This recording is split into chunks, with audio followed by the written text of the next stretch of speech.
is a lifestyle. Sports cards and we live now. Jeremy Lee in the building and every guest that you ever needed. Sports cards after hours keep the hobby heated. Updates, hobby talk like you never seen it. Sports cards live and none could ever beat it. Sports cards is a lifestyle. Sports cards and we live now. Welcome to another episode of Sports Cards Live with your host, Jeremy Lee.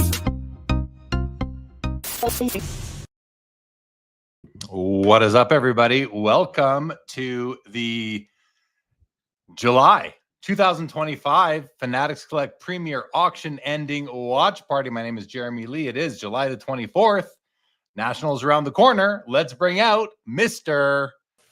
Adam Gray, the real 27 guy. Here we are, ready to go. How you doing, buddy? Doing great, man. Day couldn't come. This time couldn't come fast enough. I will say, though, the 24th of July is a state holiday here. We've had just a blast together as a family today, but excited to jump from that, doing those good fun things on here to do this with you tonight. Very excited about it. Yeah, I'm excited too. We have a fun auction tonight. But listen, before we get into the auction and the cards, Hulk Hogan passes away today. I mean, that caught, I think, a lot of people off guard. And very sad. So, just condolences to the Hogan family and the whole world. I mean, I'm not a wrestling fan, but I was a Hulk Hogan fan, Adam, back in the back when I was a kid, 80s. I mean, is there a single wrestler that's even close in terms of like worldwide notoriety over the course of the last 50 years? I mean, my earliest memories of wrestling are WrestleMania and Hulk Hogan, and back in the 80s, like those little dolls, those little like wrestling dolls that like seemingly all the kids had, and everybody had Hogan, and he was the guy. He's the most recognizable most recognizable wrestling card of all time. And so same as you, I was like, wow, there's some guys that feel like they're going to be around forever, and 71 is very young. So very excited about that. To me, there's no disputing it. He's the GOAT of wrestling. He's the poster child for wrestling. That's just my take on it. And Ozzy Osbourne, another big name we lose within the last couple of days. Couldn't believe that. And Malcolm Jamal Warner drowned. Well, just sad stuff. But all celebrities and all things that I think a lot of us grew up on. So people we grew up on. So rest in peace to all of them. But we have an auction on our hands tonight, Adam.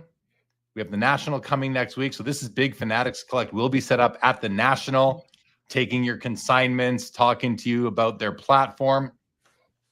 And but this is okay. So first of all, last month's premiere had like 300 and something items in it. And this is a much more manageable auction. I'm going to share it on the screen right now. 166 items in the July premiere. And I think that it's going to be just as exciting, though, Adam. There's some big pieces, including the Caitlyn Clark Logowoman 1 of 1.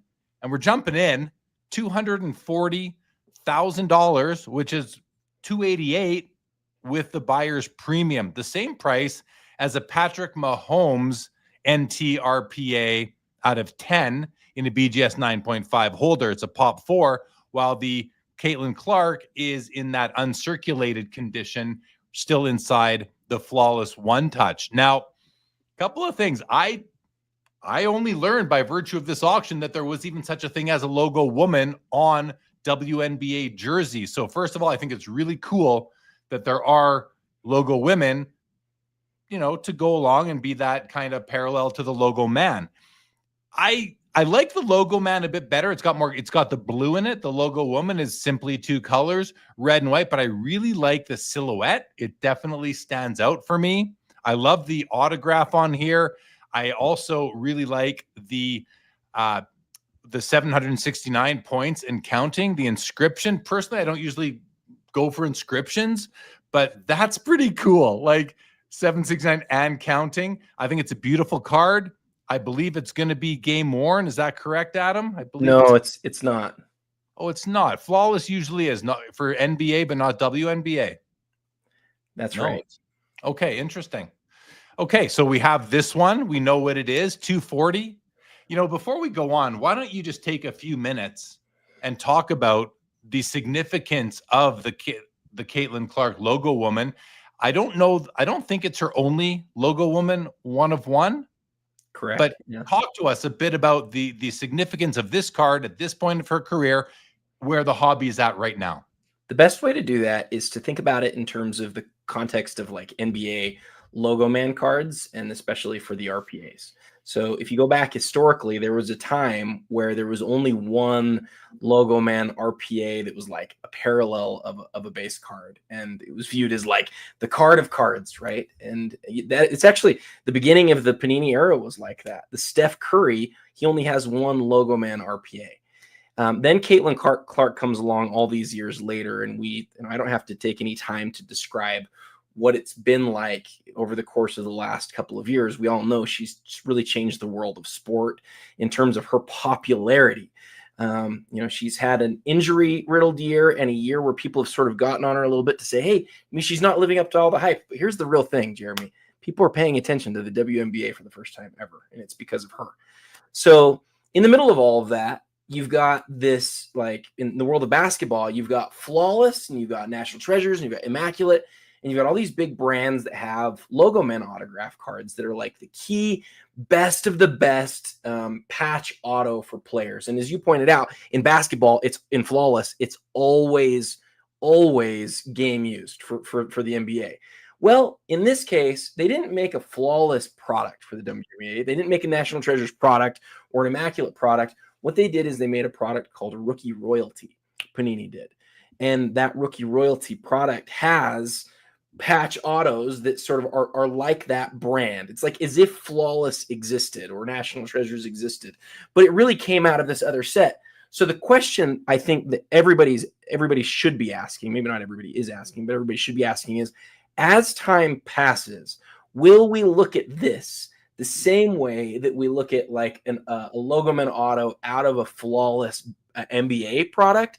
And if so, this is like such a big deal. It's literally along with like her black prism and gold vinyl prism cards. Like it's amongst her best cards in existence. And as I look at what other Caitlyn cards have sold for, other cards that I don't think matter nearly as much, and then I look at this, I sort of go, holy smokes, this is really this is my opinion, just my opinion, thoughts by Adam, not by anybody else.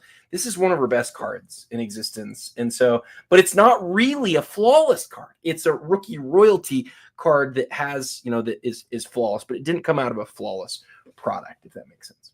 It makes sense, but it says Flawless on it. And I'm a believer that it does. Years down the road after cards are released from their packaging, no one's going to remember. Well, it's documented, but I think what's on the card will matter more.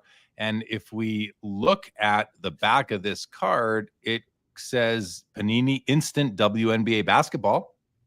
So it doesn't say Flawless there, but it says Flawless up over here. So it's not from a Flawless product. Otherwise, it would say that right here, I believe. So maybe you're right. In this case, maybe it won't be. Maybe it'll just be remembered as Flawless being the insert name on the card versus the brand it's from. To be clear, that's the way it is throughout the whole product too, is like, and some other people can probably, Ben's in the chat right now, Ben Burrows is, I believe that this product was like, you got one Caitlyn Clark autograph either per pack or in every other pack. And so this was a very expensive product. I mean, I think it was like started at like 25 grand or some crazy amount of money. And this is one of the hits of the whole product. This and the other Caitlyn Clark Logowoman autographs. Like these are the big cards, and people are going to jump in and they're going to say, but it's not game worn. And this is something that you and I have talked about literally dozens of times. Neither is the Steph Curry that's worth several $1 million. Neither is the LeBron James that has never been found, but is worth several $1 million. They're not. So those cards though were at least worn in like rookie photo shoots. This, it appears that it's not ever been worn in any sort of way. Right. And so there's some slight differences there, but this is meant to be that for Caitlyn Clark. And notice that since we've been talking about it, the bid has gone from 240,000 to 280,000, putting it up to about 330 as we sit right now, 336 perhaps. So the card is certainly important in the eyes of collectors. It is likely now the top card in the auction, leading the Mahomes RPA out of 10 from 2017. So it's a big card any which way you look at it, Adam. We're talking over $300,000. There's a lot of people in the hobby that don't care what the source of that Logowoman is. They recognize it's a one of one. It's got the Logowoman on it. It's got the on-card auto. It's got the inscription. It's a very important card in any event, right? Regardless of what the Logowoman is. So we could have a whole show on, how to compare to other big one of ones. Okay, we got the Patrick Mahomes as mentioned. I feel like, we've seen out of the 10 versions of this card, I feel like we've probably seen them all by now over the years, Adam. This is the 51st time you and I have done this show, 51st month in a row. And we've seen several of these, but this patch is spectacular. Yes. The autograph looks to be perfect. It's a 9.5 on the card, 10 on the auto, $240,000 right now. And football season is on our doorstep here. We're about to it's about to get very exciting around in the world of NFL and fantasy football and football cards. So any thoughts on the Mahomes, Adam? Well, I love this card a lot for a lot of different reasons. I always get, you accused me of talking about the holofoil too much, and I smile every time you do.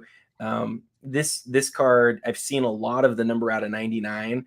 This one being out of 10, out of 25 is also holofoil, but this one out of 10 is the holo gold. So even if you take out the patch, and the patch is clearly the story, and I appreciate you mentioning that already, this card in hand is so superior to the regular one because the holofoil is like throughout the card, and it really brings the card together in a really beautiful way. I don't know, other than the Mahomes shield autograph that's like the parallel, his one of one, like best card. I think other than that, this is the best Mahomes RPA in existence. There's ones out of 5, and I think there's even some that are like out of 2 and 3 that have like Nike swooshes and stuff like that. I personally would take this one over any of the others. I think this is probably the second best one in the world. I think it's a beauty. Absolutely. Okay. Last card on the top row of page 1 of the auction, guys. 98 Ultra Masterpieces, one of one. Shaquille O'Neal. It's a Fleer product. This is a monster Shaq card, Adam. We're at $60,000 right now, $72,000 out the door with the buyer's premium. And these cards are purple in nature, in foil, in background, in even the foil on the serial number on the back right here. The only one of one masterpiece is in purple as well.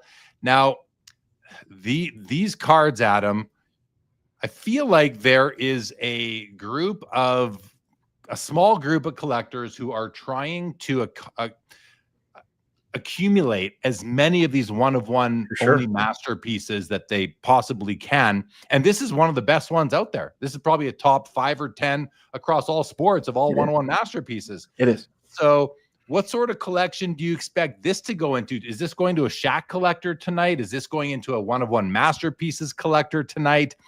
What are your thoughts? And explain in your words the importance of these cards to the Shaq collection.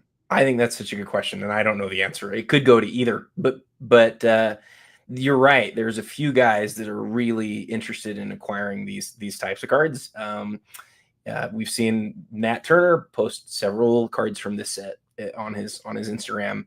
And so would I be shocked to see this card go to a collection like his or his collection? No, I wouldn't be. Also the last card that I bought from a Premier Auction was a one of one ultra masterpiece from the prior year, the 97 John Stockton. As I put together the list of like greatest Shaquille O'Neal cards in existence, I only came up with 3 cards that are better than this one. I think that the PMG Green's a better card than this. I do. That's what I think. Fair. The Essential Credentials Now I think is a better card. The Gem Masters is a better card. I think this is the 4th best Shaq card in existence. I don't know what's close to that. I think that's being pretty conservative. Some people might say, "Oh, you could do." I think it's the 4th best Shaquille O'Neal card in the world. And so, at this point where it's priced, I think it's also priced right now. I think it's the 4th highest Shaq card ever to sell. But the world's changed, and the ones that are ahead of it, there's a couple cards I think that are currently ahead of it that are not. I think, as good as this card. So it'll be interesting to see where this goes. And we just see it just got another bid while we're talking about it, just like the Caitlyn did. So went from 60 to 75. Yeah, which is, again, it's not shocking. I would just say this. I had a couple people who asked me along the way. They said, "Do you think this hits six figures?" And my answer is, I do think it hits six figures. I do. I think it will. Yeah. So 90%.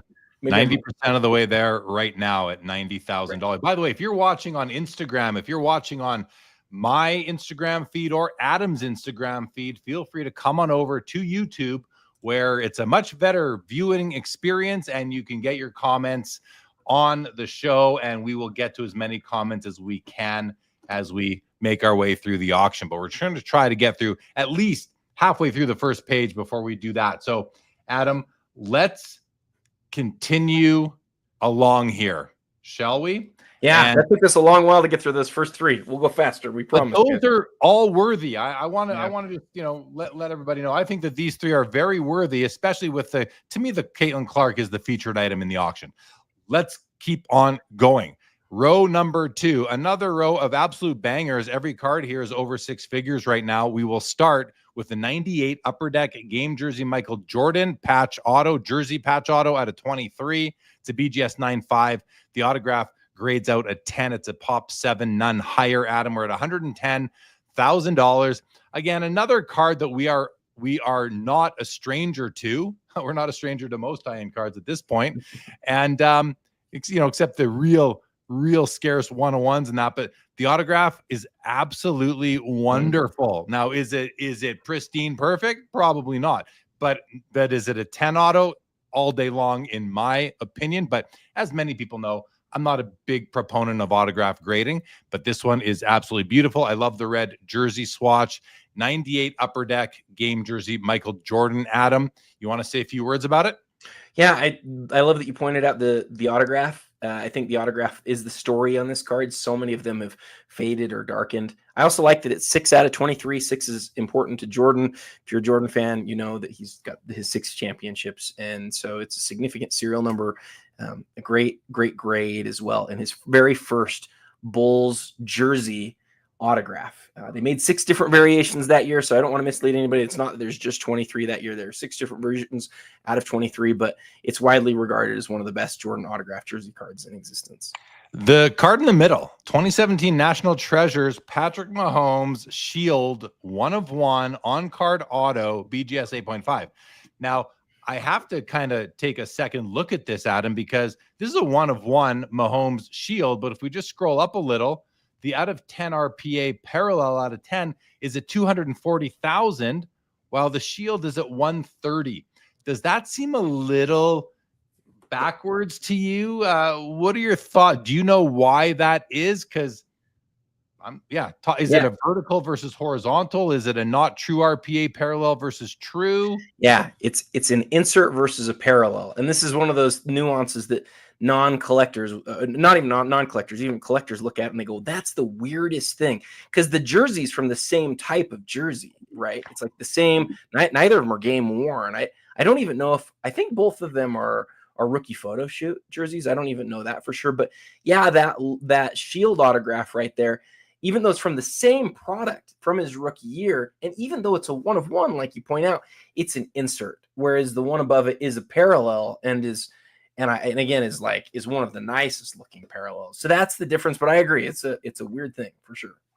And we have a PSA 10 Michael Jordan 86 Fleer rookie card. Let's take a quick look at this. Always fun to assess the centering on these 10s. And this one looks really good at first glance. I don't know that it's bang on 50-50 centering. It might be shifted a hair to the left, just a little bit, but I'm looking at corners. I'm looking at edges and registration. I don't see any fisheyes anywhere. Now, just to zoom in and confirm, beautiful copy, edges and corners. Surface looks perfect. Registration is like 99% perfect, I would say. I think it's a 10. I have no problems with this one being a 10, Adam, at all. 180,000. That puts it at what, 216 out the door. I wonder if we'll see any more bids on this one as we move forward. That's been about where they've been selling for lately as we've been watching them. Any thoughts? Nope. I love your thoughts. Not quite on center, but everything else looks really sharp and looks like a 10 to me as well. Yeah, it's still 10 centering, even with, it's still 10 centering for sure. Next row, we have a Charizard at $220,000. But this is Sports Cards Live. Let's keep on going sports here, Adam. We've got the 97 PMG red Kobe Bryant, numbered out of 100 on the back, but as we know, these are out of 90, and it is a PSA authentic, and it is at $120,000. Now, as I open this one up and we take a better look at the card, it looks to me to be awesome condition-wise. So the presence of the authentic designation on the slab versus a number grade brings a lot of questions into play. Why is it authentic? It is a very recent grade in the last year or so. It's a 9-digit serial number, but you've got a little bit of edge chipping like you see on these regularly, but it is not bad, does not take away from the allure of the card. The front looks amazing. Kobe looks really good there. Let's take a quick look at the back, though. Sometimes you'll see some hidden issues on the back, and maybe that's where there are some issues. But so far, I want to say so far so good. Nothing jumps out at me, Adam, as to why this would be slabbed as authentic. Now, there could be a surface issue that we can't see in 2 dimensions, and that is a limitation of looking at cards on screens versus in hand. But 120 for the PSA authentic Kobe Bryant. Adam, I mean, gosh, I would love to own a copy of this card. What do you think is driving this card's value and importance lately? Is it the PMG? Is it Kobe? Is it a perfect storm? It's probably both of those things. It's probably a lot of those things. It's if you're a big Kobe collector and you want to own something that everybody knows is ultra rare and is part of a set that people love, like it's really like the top of the list. I've always loved the image of Kobe, the no look, and you can just see his eyes, like the way that they're looking. It's just a great image of Kobe. I'm not the biggest red and green guy. I don't own one in my collection, but this is one that I've always looked at and gone, gosh, as a Kobe collector, I would love to own that card. You would love to own this card, Adam. I know you would. As would I. I could pair it with my Shaq, if only. All right. And to finish off the row, 2003 Topps Chrome Black Refractor LeBron James rookie card. These are out of 500. And this is a Gem Mint PSA 10 sitting at $90,000 with buyer's premium right now. And let's just take a look at the centering on this one. And actually, I'm looking. So at first I was thinking, okay, it looks like it's shifted a little bit to the left. And maybe it is on the top, but when I come down, I look at if you guys can see this, I'm going to zoom in a bit more, but if you can look at the angle from the corner of the card itself to the corner of the inner border, the gold corner there, look at that. Just try with your eyes to imagine the incline of the slope there, and then do the same thing on this side. And they seem to be, to my eye, almost perfectly sloped, equally sloped. So I take that as a sign of really good centering as we come up the card. However, it doesn't seem, this is a bit of a shallower slope than this one here. This is a steep slope coming down. This one is a little bit flatter, but not much. So it could be my eyes playing tricks on me, or it could be very, very slight tilt. Either way, I don't think that it would not be a PSA 10. It's still very nice overall. Bottom left corner, I don't know if that's showing any white or not, but Adam, what's the population of this card? Is it mentioned here anywhere? I just want to see if it's mentioned here.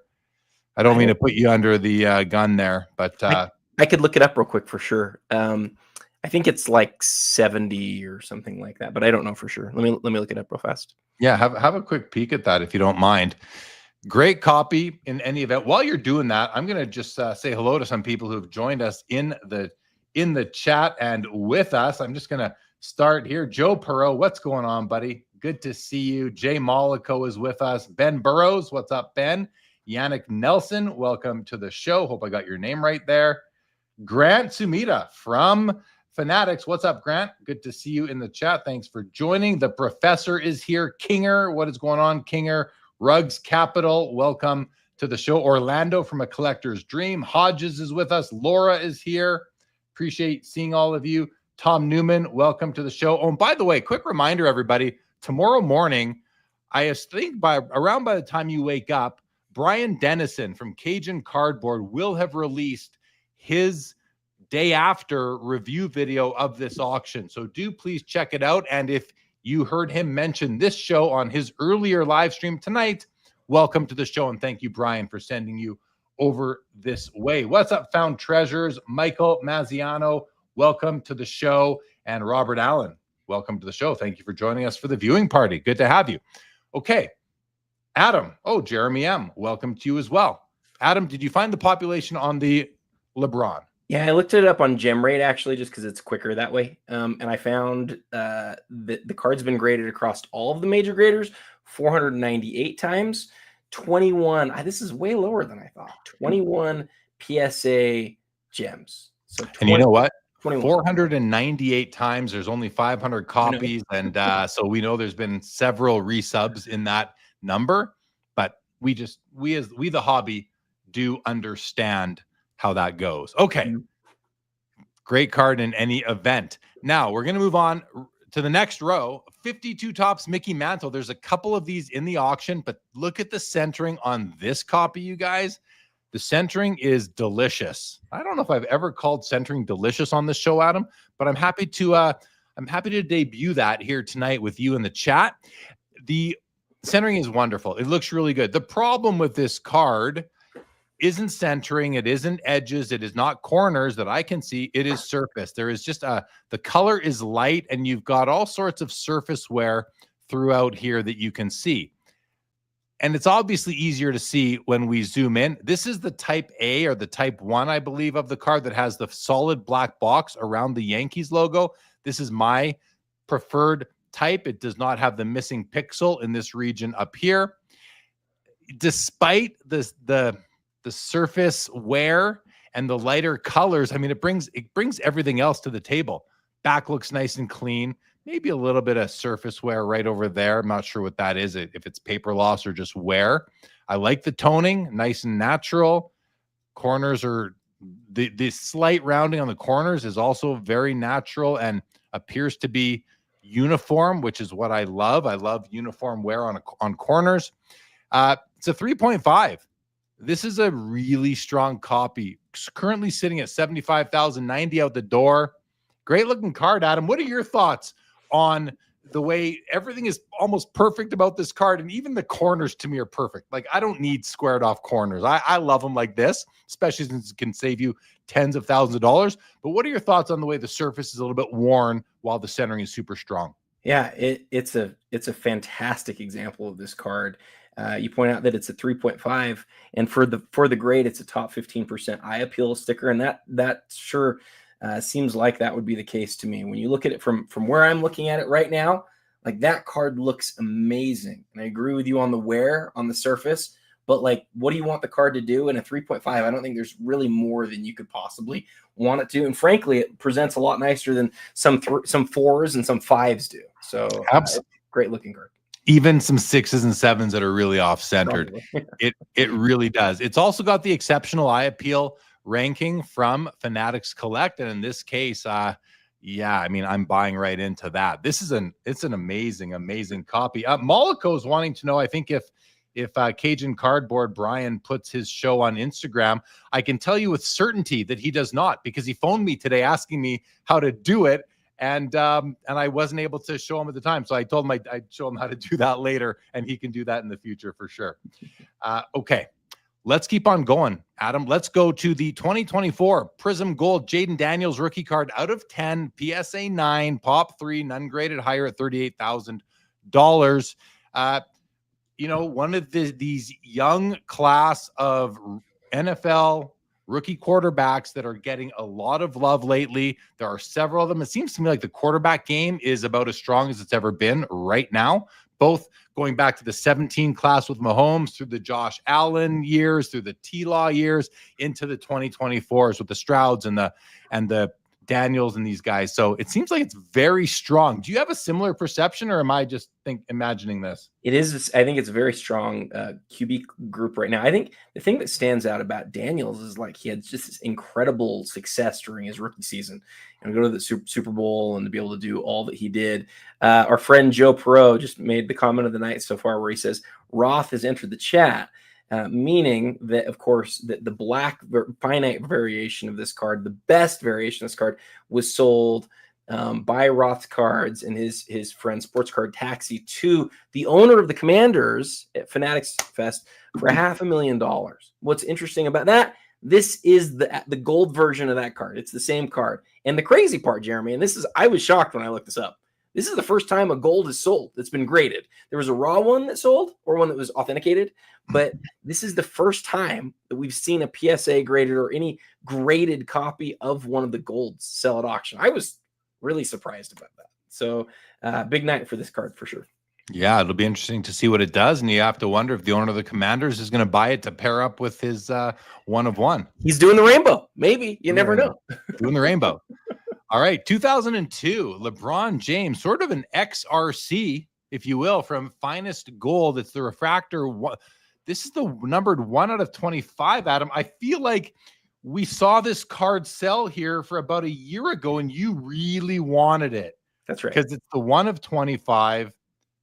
What were the big reasons why you wanted this? I feel like you really wanted to buy this card. Yeah, I bid on this card last time. Good memory by you.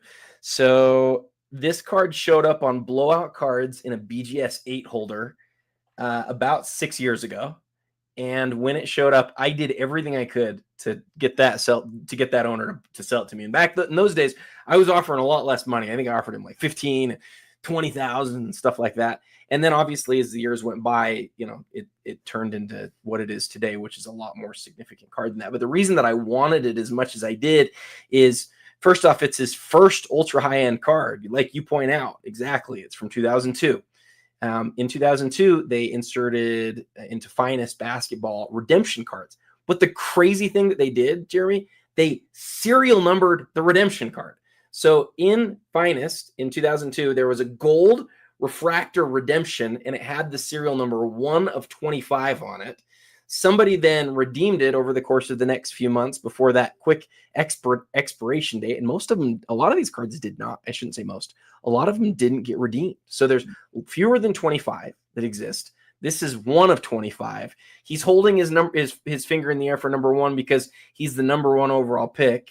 All these years later, he's the number 1 all-time leading scorer. And again, it's his first ultra high-end card. So to me, as somebody who wants to own things that are firsts, like this is like the first ultra high-end LeBron, and it's serial numbered that way too. I mean, it's just the perfect LeBron card. I absolutely am in love with this card. It's obviously an incredible amount of money, and I can't afford it right now. But yeah, it's always a shame to me to see a big card like this sell and then sell like 12 to 18 months later.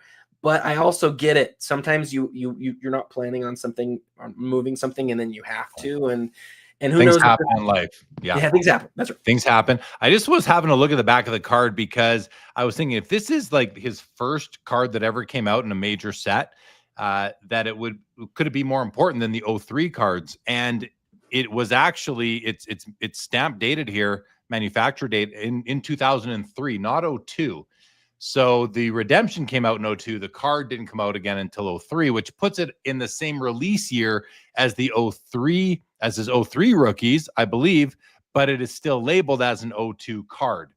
And because it originally was produced in the redemption was out of a 2002 product. Yeah. Right.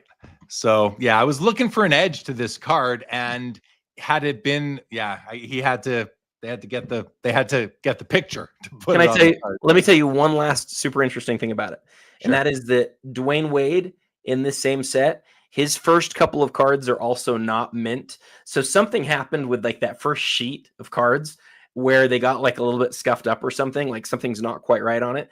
A 7 on this, a lot of these cards are like 9s and 10s. So for me, like this is a perfect copy because I hate paying for condition on modern cards like this. I hate it. I don't care about it. It's not my thing. This card I love because of that serial number. And I'm not always a serial number card or serial number guy, but in this case, I absolutely am. The 1 of 25 makes a big difference here. The 7, I'm looking at the card. I don't see anything wrong with it anyway. Like in 2 dimensions, I don't like, a couple light white touches in the extreme edges of the corners, but nothing serious there that would make this card not completely enjoyable in a collection. Okay, we got to keep on rolling here. Here's another beautiful Kobe. This is the Essential Credentials Future from 1997, December out of 73, PSA 7, another 7, $50,000, pop 7. A lot of 7s here. It's a 7, it's a pop 7, 7 graded higher. It would be nice if the bid was at $77,000, but it isn't. You know me, Adam, and I know we love these Essential Credentials. The Brady beside it too is the 2000 Essential Credentials Brady rookie out of 25, the parallel to the base credentials or the base EX. A couple of wonderful Essential Credentials here that I would love to add to my collection, Adam, for a total of 110,000 plus BP at the moment. Any thoughts on it too?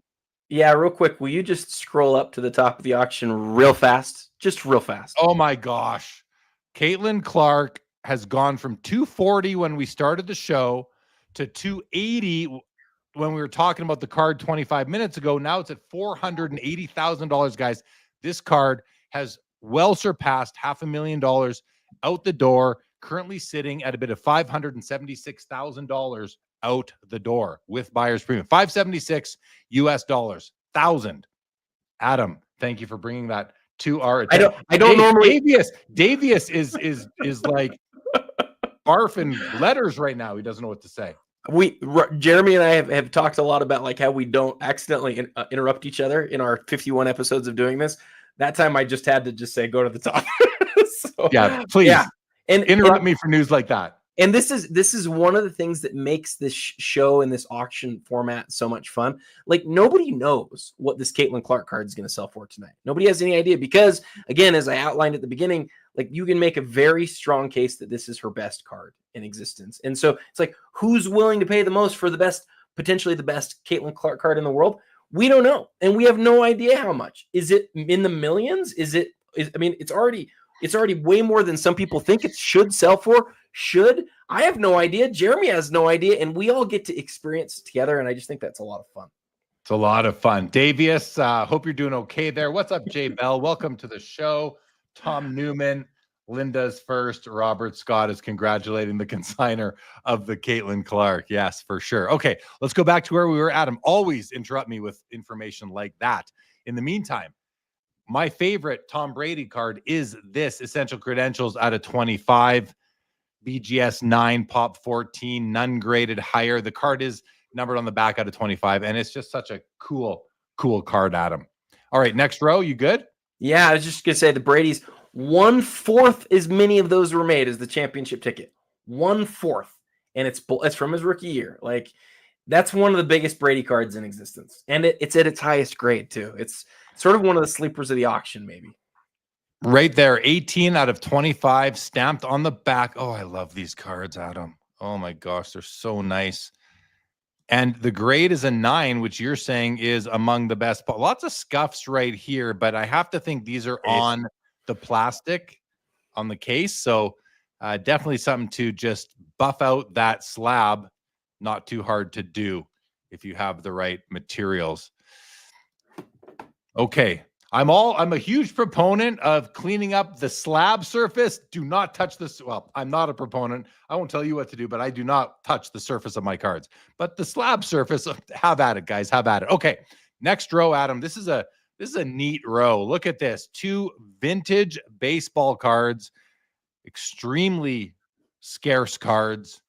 The Stan Musial is a 48 Bowman rookie card, PSA 9. Very rare in that grade. What just happened, Adam? Something happened? No, just it's a 9. And then we've seen 9. That's a huge card.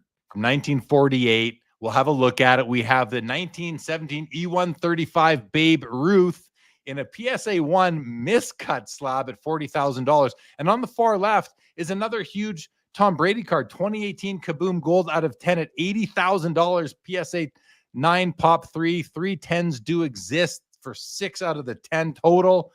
Nines are better. It's a beautiful kaboom. It's probably my favorite kaboom that's ever been made is the Brady Gold Kaboom, Adam. I just think it's awesome. I used to have the silver copy. I no longer do, but you could pick up a couple of sick Brady's tonight. The rookie over there, fast forward 18 years and you get maybe the best gold kaboom ever made. Well, I know there's been LeBrons and others too. So I love it, Adam. Now, why don't you talk? Do you want to talk about the Brady Gold Kaboom at all? I would love to talk about any of these. Which one do you want me to talk about? Okay, let's start with, let's have a look at the Musial, because this is a card that I own a copy of. I've had it for many years and I love it. And I like the black and white sets from the, the 40 play balls, the 48 Bowmans. I think these cards are just awesome. And even the Ted Williams year, the 39, I think it is, play ball as well, or is that 40? I forget. I have one. I should know. But in any event, this card is spectacular. Such a young looking Stan Musial here. Condition wise, I mean, when's this graded? It's an earlier grade. The corners, the edges, like they're perfect. The surface is wonderful. Centering is not perfect, but well within a PSA 9 grade. I mean, this is probably good enough for PSA 10 as well. Rob Scott, thank you, says Pop 15 1 higher. So one of the 16 highest graded Musial rookies in a PSA holder, 48 Bowman Musial rookie. Unbelievable card, Adam. Love it. Important Hall of Famer, huge following. Any thoughts on it? I just looked, almost 4,000 graded. That does not make this a rare card. But as he says, 15 nines and 110. I mean, that's the gem rate there, or the rate of the nines is really the story. And that's why I sort of went, wow, at a 9. You see it because it's one of the most iconic cards of the 40s for sure for baseball cards. But to see it in this grade is, that's a shocking sort of thing. You don't see it very often. Okay, yeah, agree. Let's have a look at the 1917 Babe Ruth E135 Collins McCarthy. I mean, look at this thing. It's beautiful. It's a beautiful piece of ephemera baseball collecting history. But then when you zoom in, you realize that it is accurately graded a PSA 1. It is miscut as well. You know, the standard is take a qualify with a PSA card with a qualifier, knock 2 grade points off. You know, like a 5 would sell for about a 3. So what would a 1 sell? What a -1 would sell for? I don't think that applies when we're talking about such rare, elusive cards of GOATs like Babe Ruth. And this card actually presents pretty well for the grade. Yes, it's got a miscut. You can actually even see a bit of the next card showing up here, the border from the next card, but you don't really know what it is unless you know. You've got some staining. You've got these rounded corners. You've got damage to the edges, crease going right through here. But I don't know, when I zoom out, Adam, this is still a pretty spectacular card. The back looks nice. I'm not seeing any paper loss. So there must be some. I mean, I don't see any paper loss. Creases, really worn corners, and staining, I think, are the problems. Rob Scott. Rob, you are the pop master, by the way. Pop 7, 9 higher. So, I mean, this is a PSA 1 miscut, guys. There are probably some A's, some authentics as well. But what's the total pop, Rob Scott? How much higher than 16? It's 18. I looked this up earlier. I did a reel on this one. 18. And I honestly, I would argue with the pop 7, 9 higher, because that's including all ones in the same place. Like you, I would put this below the regular ones because it's a qualified one. And I think if I remember right, there's only 2 qualified ones. Thank you, Ben, for the update. That's awesome. I just want to say, here's my thought on this, Ruth. And I wanted to make this clear in the reel. I didn't get to it, but for Ruth, Ruth has got to be the guy who's known the most today, who collectors know his catalog the least. Right. People know Ruth. They know the 33 Gaudy. They might know the Sport Kings. And then they might know the 1914 Baltimore News. But they don't know about like his 1916 rookie card. They don't know that his 1915 card is just he has like a team card from 1915. 1917 is really like, this is his first non-rookie card, and there's 18 of them. There's also 3 that have a blank back to it, but like this is one of his most recognizable and important cards. And so as I look at the whole auction, like I always do, like this card jumped out to me as like, man, like you just don't see 1917 Roots sell very often. And if I remember right, PSA had an estimate on this card of like $80,000 or $90,000. And so I saw when I looked at it the other day, it was at like 25.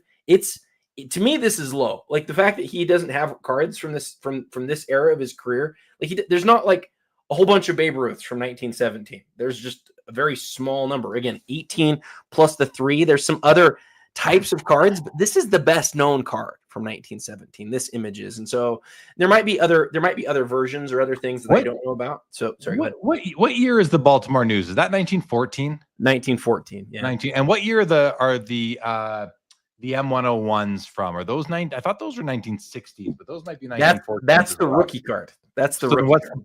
So the Baltimore News is not the rookie card then?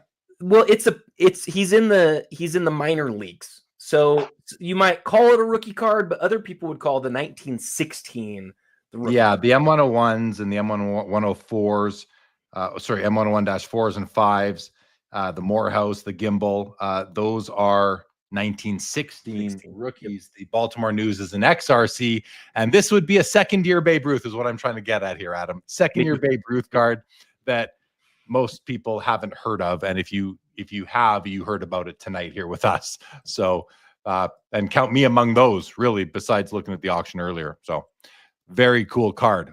All right, let's keep on rolling here, Adam. A huge Kobe Bryant Rubies, 1998 Star Rubies, numbered out of 50. It's a PSA 6 Pop 2, sitting at $75,000 right now, 90 out the door. Yeah, I feel like I say it a million times. I love rubies almost every single year of them. Beautiful card. They look so much better in hand than they do in 2 dimensions. With that said, let's see if this will work right here. Let's take a quick look at the video. Let's see if we can just get it's moving really slow here. Maybe I can, no, it's just not really working. So we're not going to bother with that, but beautiful card overall.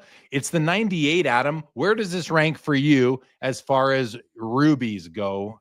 Favorite ruby cards for Kobe? I'm a big fan of the cards that are not subsets. So Kobe has 2 other ones. He's got the Team Skybox and he's got the 90 Finds from the 97 and 98 series. The only one that I would say this one is in competition with is the 97 Rubies, also out of 50. I would probably prefer that one over this one because I like firsts. But listen, those are the top 2. And there is definitely a conversation about whether this is a nicer card aesthetically. It's a great looking image. The other one, Kobe's he's sort of like pulling a crossover or something. He's not like up in the air doing something acrobatic. So it depends on, preference, but it's 1 or 2 for sure in the Rubies hierarchy for Kobe. Yeah, it's just beautiful. Another Charizard BGS 9.5 first edition Shadowless Hollow, 44K. And then we have our first Shohei of the night coming in at $95,000 right now. And just by the way, guys, we're not 4 minutes away. The clock is weird right now, Adam. What are you noticing? What's weird to you? Oh, I guess we're in the 5 minute. No, never mind. We're in the windows. I think it feels normal to me right now. We're in the 5 minute. Yeah, I'm actually thinking of the weekly. We're in the 5 minute windows now. Okay, so back to the Shohei. Our first Shohei Ohtani of the night, 95K 2024 Topps Dynasty Gold Glove Patch Auto, 1 of 1, uncirculated. Never touched by human hands unless it was touched by human hands when it was put in this one touch, but that would be it. One human's hands, most likely. Shohei as well signed the card. Pretty cool piece here. It kind of reminds me of the Alcaraz tennis racket knob that we saw sell last month for over $200,000. Just that the memorabilia piece is very nice and unique here. What is beautiful aesthetic on the card too. What is it exactly? Sorry, I looked away for a second. Glove. I think it is batting glove. Shohei Ohtani glove. Does anybody, do you know where that part comes from? Because that's pretty cool. The glove. Well, I know, but what is that? Do you know what that is? No, I don't. I do not have his jersey number 17. So it's like Shohei Ohtani SO. 17. SO 17. So he must have it stamped right on his gloves. The Velcro. Jay Bell is letting us know it's from the Velcro. That's cool. That's and really Mollico is corroborating. So thank you, Jay and Mollico, for that. I wanna like go try to like photo match this right now. I mean, that's really in Shohei's. I mean, look, it's at 95 grand. That's why it's at 95 grand. Is because we're not sort of finding something on our own here, like, oh, this is an incredible thing. Other people already know, and modern baseball is definitely a weakness for me that I'm trying to get better at. But that's a huge piece. I would like to photo match it. I'd like to see where that came from. Very cool Shohei card coming up at $120,000 right now in the auction tonight. We're almost at the bottom of page 1 here. We're gonna finish the last row, guys, of page 1 of the auction. 2012 Bowman Chrome Draft Superfractor Bryce Harper 101 auto BGS 95. I mean, this guy was the Shohei Ohtani of his time back when he came into the league. Maybe a hair under Shohei, who's really, in a class of his own, but, the Mike Trout, if you will, we could even say. And this is a beautiful card, $50,000. Bryce Harper still commanding value in the hobby. That's good to see. That's really good to see, in my opinion. Beautiful card as well. Take a quick look, a closer look at the auto, see how it is holding up. The autograph is graded a 9. Well, let's see if we agree. I mean, listen, so it's got a couple of streaks on the long strokes, like the long stroke there, right there, the long stroke of the H, the B. But that's gonna happen with these big autos. To me, the auto is fine. But listen, I just think that grading autos is imperfect science and not applied consistently. And so, in any event, I think the auto's fine. Wouldn't preclude me. I do not like faded autos in my collection. This is not a faded auto. It's an auto that is a little streaky because of the long strokes of his autograph. And so to me, I don't like to penalize for that, but Beckett does, and fair enough. And the hobby will likely too. In any event, cool card, Adam. What are your thoughts? I have a question for the chat on this one. So if I'm not mistaken, I believe we've seen another Bryce Harper Superfractor sell, and he has like a card that I've seen more of. I think it's his first Bowman card, and this is his Bowman rookie card. Again, still definitely trying to learn everything that I need to about baseball. So for anybody in the chat, if you could confirm, I believe that this is his rookie card, his rookie Superfractor, and that he has a card that's before this, that's the first Bowman. Is that right? Or if anybody has any information on that, and my understanding of that, please let us know, because I think he does have another one. So Mollico says it's his best rookie, or it's his rookie, but I think he has a card that's, not his prospect. So he has a card that's made, this one's from 2012, and I think his prospect's like 2011. If anyone could let us know, that would be great. Please, and thank you. Let us know, everybody. Much appreciated. Okay, let's keep rolling. We've got an Aaron Judge 2013 Bowman Chrome Draft Orange Refractor out of 25 auto grades a 10, card grades a 9.5. As mentioned, we're going to zoom in on the auto right now, because that's what we do. We look at them. Yeah, it looks beautiful. Beautiful. No streaks. There are some heavier points, but beautiful auto. I have no problem calling that a 10. You do get 10 for edges on the subgrade of this card. Beautiful card. Aaron Judge going down as a GOAT-ish type of player. Adam, any thoughts on the Judge? Yeah, we've seen just in the last couple of weeks, we've seen a couple high grade, just regular refractors of this card sell for a lot of money. There was a PSA 10 in the weekly that did a ton, and there was a 9 in the weekly that did quite a bit too. This is the Judge card. This is the iconic Judge card, and to see an orange to 25 is like, it's a huge deal. I don't know the last time we saw one of these, but this is a big deal card. Great card. Right there, numbered 18. That looks like 18 to 25 in the top right corner of the reverse. Great Judge card. And now another big Caitlyn Clark card. Before we talk, let's zoom to the top. 500 plus 20% BP is $600,000 on the Caitlyn Clark Logowoman as we sit right now. I'm going to scroll slowly down the rest just to see if any other changes jump out at me, Adam. So far, everything looks to be relatively the same as it was when we scrolled by them and spent time on them a little bit earlier. And that brings us to the 2024 Panini Royalty National Treasures green Caitlyn Clark rookie patch auto, 1 of 5, uncirculated, $65,000 right now. There's the auto. Let's zoom in on it, take a peek. Auto is just fine. The memorabilia is very nice. So is this another that is just sort of correct, not associated with any same product player? Same product, not associated with any specific player, game, or event. So it's really a decorative piece at that point. $65K. Not to say the card isn't important, but it's just a decorative piece of memorabilia. Adam, where does this fall for you? I mean, what do you think of this? So before we talked about the flawless card that's at $500,600,000, that's her best flawless card, which again came out of this product called Rookie Royalty. This National Treasures out of 5 isn't her best card out of National Treasures because that is also a Logowoman autograph numbered 1 of 1. This is the second best. So this card of Steph Curry, his NT numbered out of 5 RPA, is sold for over $1 million.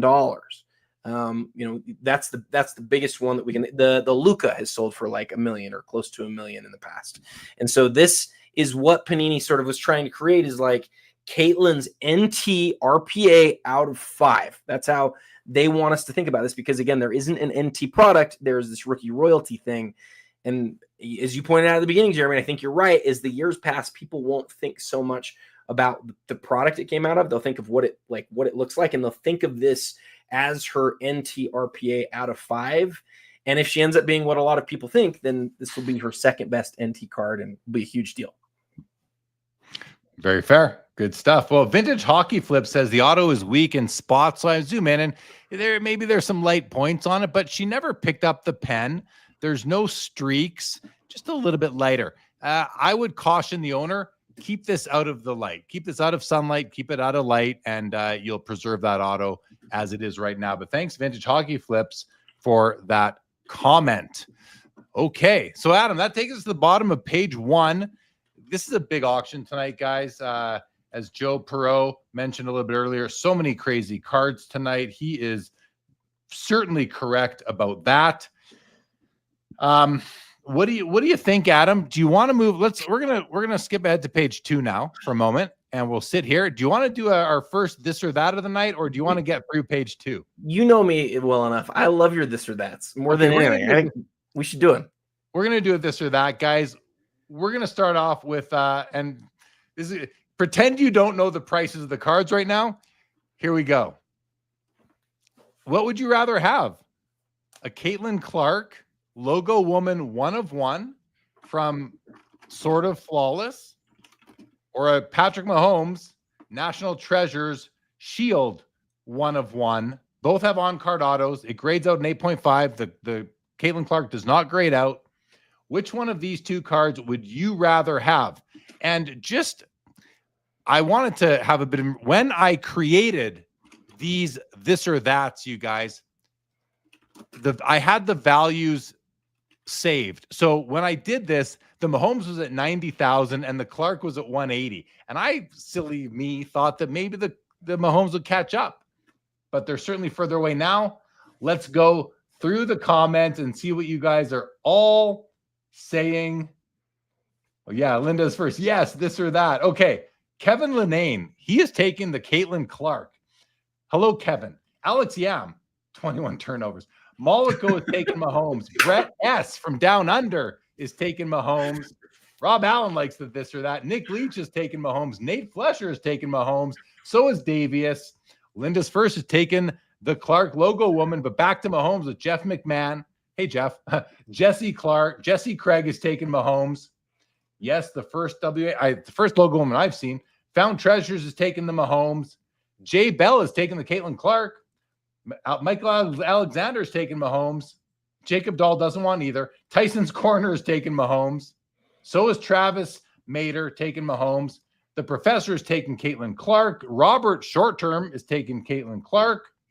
Kevin Lenane, hello. It's a part of it. There's no doubt. That's a good point by Kevin. It's a part of history, this card, for sure. Retro 80s is taking Caitlyn Clark. So is Random Esports. So is we started with a bunch of Mahomes. Now we're going to the Clark side of things here, Adam. Sooner KJ has taken the Mahomes. James Wynn has taken the Clark. Joe Pro doesn't know. Adam, which way are you going on this one? It's the Clark by a lot, and it's because I prescribe to this idea that the parallel of the rookie, or like the highest thing, matters. The Mahomes is a great card, but nobody who's collected for a long time sees this anywhere near his shield RPA. That's the parallel to the regular card. It's an insert. And so, although I love the Mahomes, the Clark has a legitimate case as being her best card, and that's why it's a better card. It is. And for myself, listen, if I were to go for the Clark, it's because I'm biased. I know the value differential right now. And that's really why I would do it. So I would take Mahomes. For me, I would go with the Mahomes for my collection, all else being equal, but all else is not equal. And we need to keep that in mind here. The values are much different. So people are taking Mahomes and all sorts of different stocks here as well. Jesse Craig says, I'd much rather have a Prism Gold Caitlyn Clark than non-player worn card. I mean, I fall into the same category. But the Mahomes isn't game worn either. I don't think, right? No. We're talking about three different things: game worn, photo shoot, or event worn, and not worn at all, right? And these two cards fall into number 2 and number 3. Right. Okay. Fair enough. And to me, it's either game worn. Yes. Jesse says player worn at least. Yeah, that doesn't matter to me. To me, it's game worn or nothing. They're all the same to me if they're not game worn. And I think Jesse feels similar with the LOL coming off the 3 dots there. So I think we're on the same page. Okay. There we go. Our first this or that of the night. Thank you everybody for playing. And let's move on to page 2. We are going to start with a Topps Chrome V Friends sketch card, Mr. Empathy Elephant. It's an auto 1 of 1. Autoed. It's not an auto, is it? Is there an auto on there, or is the sketch considered the auto? It says auto in the title, but I don't see like an artist, which I think is Gary V. I don't necessarily see his auto, but there it is on the back. Never you mind. We do have the auto on the card right there. $6,000 for Gary V sketching out an elephant, but this is a landmark release as well. Adam, any thoughts on the elephant? I got to open a box of the V Friends stuff. I don't know where it is. I had it next to me, but it's pretty cool looking. I mean, it's well designed stuff, and I know a lot of people are excited about it. So it's not my thing, but yeah, it's 1 of 1, and he did it, and some people love that sort of stuff. So for sure, see what it does. I want to bring up Northern Light says, "Who cares? Cards are like art. Choose what you like at the end of the day," which is what we've all been doing, I think. But I will say that cards are like art until they have memorabilia inside it, really embedded inside them. I think that changes them from being your typical paint on canvas, where it's literally just ink and canvas. Now we're putting in, we're introducing a third factor to the cards themselves. So I agree. I do agree with Northern Lights here for the most part, but I think I think there's some nuance there. In any event, thank you, Gary V, for the elephant card. We're going to move on to the second 52 Topps Mickey Mantle of the night. This is an SGC 2.5 with a much nicer surface than the PSA 3 or 3.5 we were looking at earlier. But this one does have a centering issue. It does have some clockwise tilt as well. It has above average eye appeal from Fanatics Collect, which I agree with because it is such a low grade at 2.5. Adam, this is actually a very nice copy of the card, just like the last one was, despite the centering. The corners are uniformly worn, which we love. Great edges. Surface is not perfect, but very clean. A nice image of the Mick right here. It's the Type 1 with the full black border around the Yankees logo. My preferred copy, we'll mention again. Yeah, I love this card, Adam. How do you like it? And like I would probably pick this one over the other one, even though the other one is better centered, because surface is so important to me and color pop is so important to me. I love that one as well, but I think I would still pick this one despite the centering. Where do you fall? Is it in the top left there? Is that a little crease, or no, you're not imagining it. There is a little crease coming right here. To me, this one and the other one aren't close. The other one's a way better card, I think. But with that said, what you said about registration and color, I'm with you. that it's nice. The color on this is lovely. It's wonderful. It's a great looking card. But this one in the 3.5, I'm taking the 3.5 100 times out of 100. Well, you're going for the centering, I think, right? Which is fair. Well, but it doesn't have a crease. It doesn't have a crease. That matters to me a lot. It might. We just couldn't. It may. But yeah, this crease doesn't really bother me. It's barely visible on the image. There's something going on right here. This might be a wrinkle. This might be an actual crease. There could be more we can't see. But the biggest issue I have with this card is the surface wear right in this region here, just starting at to the left of on his lips, out to the left of the card. That is very similar to what we saw on the surface of the PSA copy earlier, except that copy has this surface wear throughout the whole surface. So I like this copy. I like the color better. Yeah, okay. But let's see a couple thoughts in the comments here. Rob Scott, 52 mantle, a more desirable type 1 as well. Yes. Yannick Nelson, I like this one better than the last mantle, but Rob Scott much prefers the 3.5. I can't unsee the tilt. Yeah, the tilt is definitely present on this, but I mean, not that it makes up for this copy, but you see it on so many 52 tops Mickey mantles. Yeah, if you could combine the good elements of both cards, you'd end up with something that was really spot on. But if we're just comparing the two, the centering of that other one and no present creases and no lack of tilt. But I'm with you on the color. I see it. I get it. I like the 3.5 a lot more. And Joe Burrow says value play is the SGC. In my opinion, the washed out color of the PSA copy is a non-starter for me. So I love when I see people that have like rules, non-start rules. So just to keep it in context, there's the 3.5 that we've been chatting about here. The centering is just amazing, as we called it centerlicious. I think someone mentioned in the chat a little while ago. Nick Leach called it centerlicious after I just called it delicious. Thank you for that, Nick Leach. Great looking copy, but this one, where is the single picture of it? Let's just open this up. So this one, yeah, better color. Yeah. I don't know if I could even decide, Adam. They're both pretty sweet. Hey, let me ask you one other clarification here. Go back to the better colored one. And you when you zoomed in, you could see on the face the little like dots. It's almost like color pulled away from it a little bit. Here. Is there anything that significant on the other one? I know you said that it's like that throughout, and I get what you're saying, but I don't know if Oh yeah, I mean, look all here. Look all in this area. Tons of it. Is that the same? Is that the same thing? Do you think? Looks pretty close to me. Yeah, it's just surface wear. I guess it's on his face. It stands out maybe more to me. I don't know. They're two amazing cards. You know what I think? You know what I think the difference is? The color is better on this one. That it's making the white show up. Yeah. The white. I think that's true. I think that's true. Better. I think that's well said. And Clark to 550, 660 grand. That's basically $1 million Canadian. You knew we were going to see a big fight. You knew it was going to come, and who knows how long it's going to go on for. We had one a couple months ago that I think you'll remember, the Steph that just kept going. We'll see what happens here, but this was the one of the night that we knew we might be an interesting one to watch. So, and as we just peek in back at page 1 again and scroll our way through, seeing if we've seen more bids. Oh, it looks like Jordan went from 180 to 190. Yeah. You said at the beginning, like, I wonder if we'll see another one. We did. Yeah, we did. We've seen a bid there. These all appear to be the same. Maybe a couple grand on the Daniels here. 50 and 60 holding tight. 85, and 40. Maybe I think we went up 5 grand on Shohei. So am I mistaken? Is that Brady the first 6-figure kaboom we've seen? Because it's 6 figures now. 85 1.2s. That's 6 figures. I think that might be the first one. Wow. Unbelievable. Okay, let's keep on rolling. More to talk about here, guys.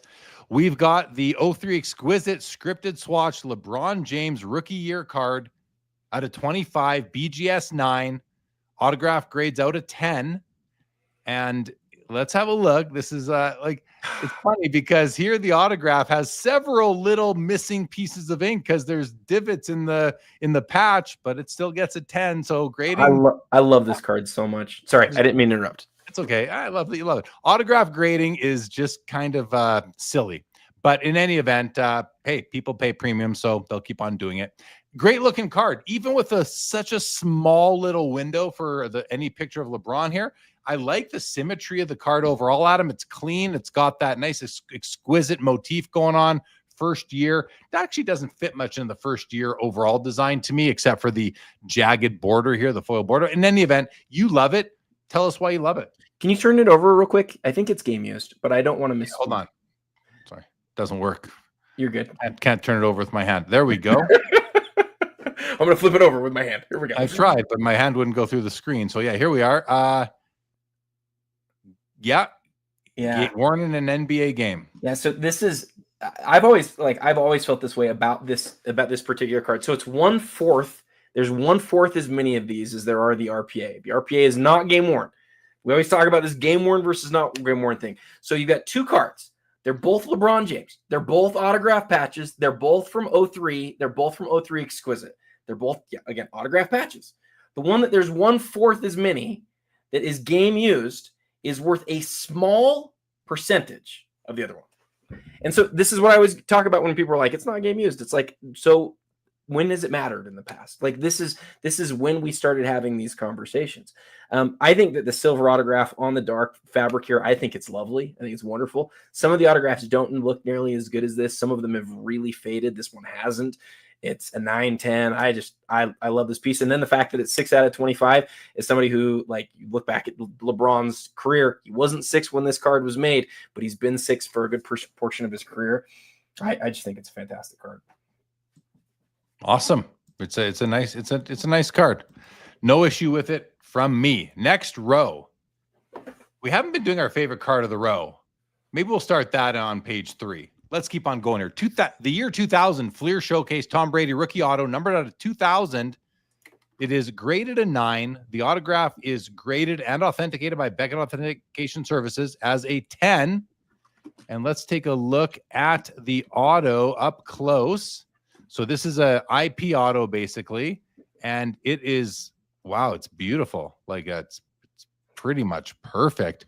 Couple areas you can't see it as well over the blue pants, but where it is on that whitish pinkish background, it is very bold and easy to see. Adam, nice card, $9,250. Does this card hold any specific importance to you? Just quickly, there is the serial number right there, 759 out of 2000. I think bald. Tom Brady must have seen a picture of me and thought, I want to look like that guy, because look at that. Look how good he looks there. Really. I love it. I think you set it up. Great commentary on it. All right. And then we have a Jordan sticker rookie, 86 Fleer Jordan sticker rookie, and a PSA 10 at 42,000. And another Shohei. We're going to look at the auto. And I love, you guys have heard me say it before, most likely. Oh, yeah, Jay Bell, you got a shaved head too. Welcome to the club.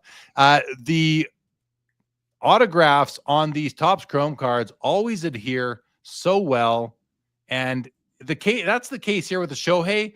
You might say, but Jeremy, look, it's light there. Yes, look how long those long strokes. It is a little bit lighter, but overall the ink seems to be adhering very nicely. Nice Shohei. Adam, this one is numbered at 25. Orange refractor, BGS 9.5 with a bonus half mark on centering, comes in at a 10. Your thoughts, if any? Yeah.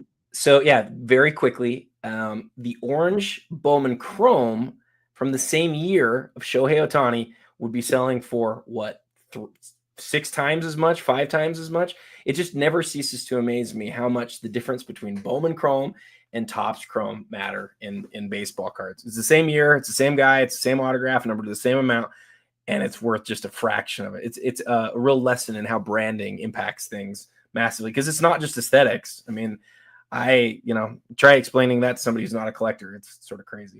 It's very similar. You mentioned branding. It's very similar to the Mahomes shields, the shield versus the RPA tonight. The branding, the brand of the insert versus the brand of the parallel to the base, right? It's almost the brand of the insert overall, yet 90s inserts are much more preferred than most other cards of the 90s. Right. Yeah. It's like, does it really matter insert versus parallel? Like some people, I guess, really think so. And in this case, it's like, if this said Bowman on it instead of Topps, like even with everything else the same, it's worth so much more. It's like, It's just sort of crazy. It really It is. is. It is. And it's full of nuance. There's no consistencies. There are really no standard rules.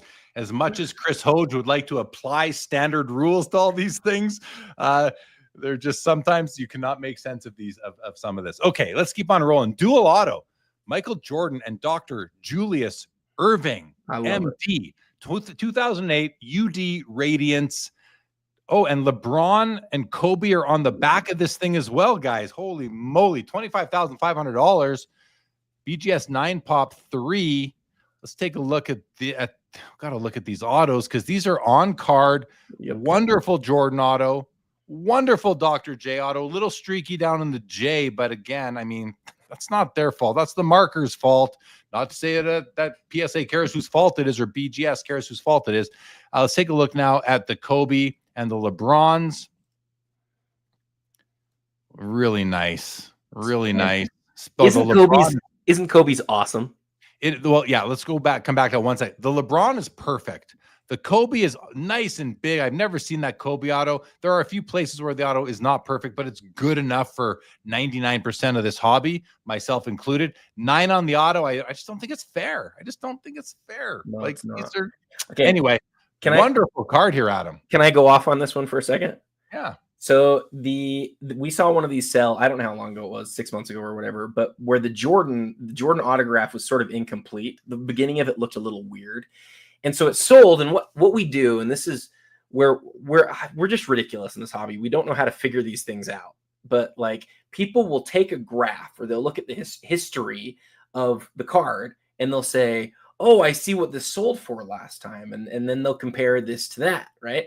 And they'll make this like sort of sweeping generalization. Like it sold for this last time, it's going to sell for this time. You really can't do that with autographs. You really can't. Like very few autographs are really created equal. And these ones sure aren't created equal. This one compared to the last one. So what I would advise anyone to do is like, yes, look at past data, look at past sales. That's always really important, but you have to equalize for the imperfections. So what might happen to the seller tonight is people might look at this card and they might say, oh, I see what it sold for last time. It only sold a few months ago. Go look at the autographs. Go look at the beginning of the M on MJ and ask yourself, which would you rather have, and develop your own opinion. And that, to me, at least, is the best way to price stuff. It's not through just like taking a direct comp. I think you get lost when you do that. Thanks for the commentary, Adam. Good stuff. Always good to get educated. And doesn't matter how long you've been in this hobby for, there are constantly opportunities to soak in more information. Okay, 2000 SP Top Prospect Game Used Michael Jordan Bat Patch Auto at a 45 PSA 5 Pop 1 higher, $32,000. And I just got a quick little anecdote about 2 hours ago. I was lying down with my little son, my 6-year-old little boy, and he wanted to watch Space Jam, and we were watching the part where Michael Jordan is out there playing baseball in this uniform right here. So I just saw him taking some swings where the catcher's actually telling him how to bat. It's like, don't swing at this. Anyway, that's Space Jam for anyone who didn't see it. But this is a pretty cool card, Adam. We've got the Jordan auto, the baseball playing Michael Jordan era, the Barons, the game used bat, I believe. Is that game used bat right there? Yes. Thank you. Game used bat right there. Let's have a look at the auto. The auto looks really good at first glance as well. Yeah, come on. Look at this thing. Is it graded? It's not graded. The reason why I asked is because I just noticed that the auto might go off the edge of the card, and that's where it's like automatic, can't be a 10. Stupid rule. Personally, my personal opinion. Great auto right here, 30 of 45. Adam, who collects this card? Is this a card that all the Jordan collectors want? Is there a niche, or do some Jordan collectors not want his baseball cards? A Jordan autograph collector is where this one goes to, because it's you know a lot of big time Jordan collectors who don't touch autographs, but there's a whole world of Jordan autograph collectors that are crazy. The fact that it's numbered at 45 is baseball jersey number. The fact that it almost gets into the 1990s, right from 2000, like this card it's got a lot going for it. But yeah, it's definitely, there might be some people who just want Jordan in a basketball uniform. I think that would be totally normal, but I'll tell you what, there's a whole lot more basketball Jordan autographs than there are baseball. There's just not very many of these. Yeah, I like actually the next comment from Jay Bell. It's just different. Yeah, like exactly. that right there is sometimes enough, right? Okay. Well, we're sitting at 32K. We're at 42K on the Joe Burrow Donruss Optic Gold Vinyl, 1 of 1. Now, I think I'm the only person in the hobby. Well, I've heard one other person say it, who prefers Optic to Prism for design. And I love the rated rookie logo that you get on Optic that you do not get on Prism. So to me, this is my favorite Joe Burrow 1 of 1 gold card from his rookie year. I think it's just a beautiful card. This is, this is a card, has no bells and whistles. It is just no ink, no mem. It's like art. It's like all these gold vinyls and superfractors are just a beautiful card to me. I love it, Adam. What about you? What do you like? Do you like these? Oh, wait a second. Mollico is with me. He agrees on Optic. Way nicer. All right. Oh, so does Jay Bell agree. Okay, we got to start a club, you guys. We got to start a club. Producer Louis, rated rookie logo just has a special place. Exactly. Okay, I'm glad I'm not alone. Adam, what about you? Are you with us? Are you with this new group that just formed? I wouldn't say that I like Optic more than Prism, but I would say I love the rated rookie logo. And when it's simple, like this card is, where you can see the gold vinyl, you can see the rated rookie, it's hard to imagine that really very many Prism cards can really match that. This is just a gorgeous card. Thank you. Now, someone just mentioned here, Rob Allen says, how does it get an 8 on edges? And yeah, I mean, I guess he looked at it, and I'm going to go through it quickly. I don't see anything that on the front that causes it to be anything other than a 10. And as we look at the back, and maybe we'll see something there that Rob Allen, yeah, with the white edges, it's really hard to tell.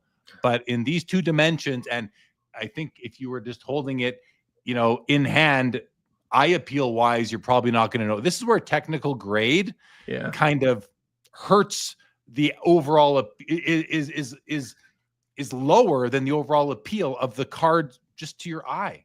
Edges in white, I think you're spot on. Edges in white are really tough. A lot of times you'll see, and I think a lot of people will know exactly what I'm talking about, where it just lifts off the card just a little bit, and you're not going to pick it up in any picture when it's white. But if you were to examine it in person and sort of tilt it to the side, you might be able to see it. So, or maybe it's just they just gave it a low grade for whatever reason. Things are weird sometimes like that, but I would sort of trust the grade.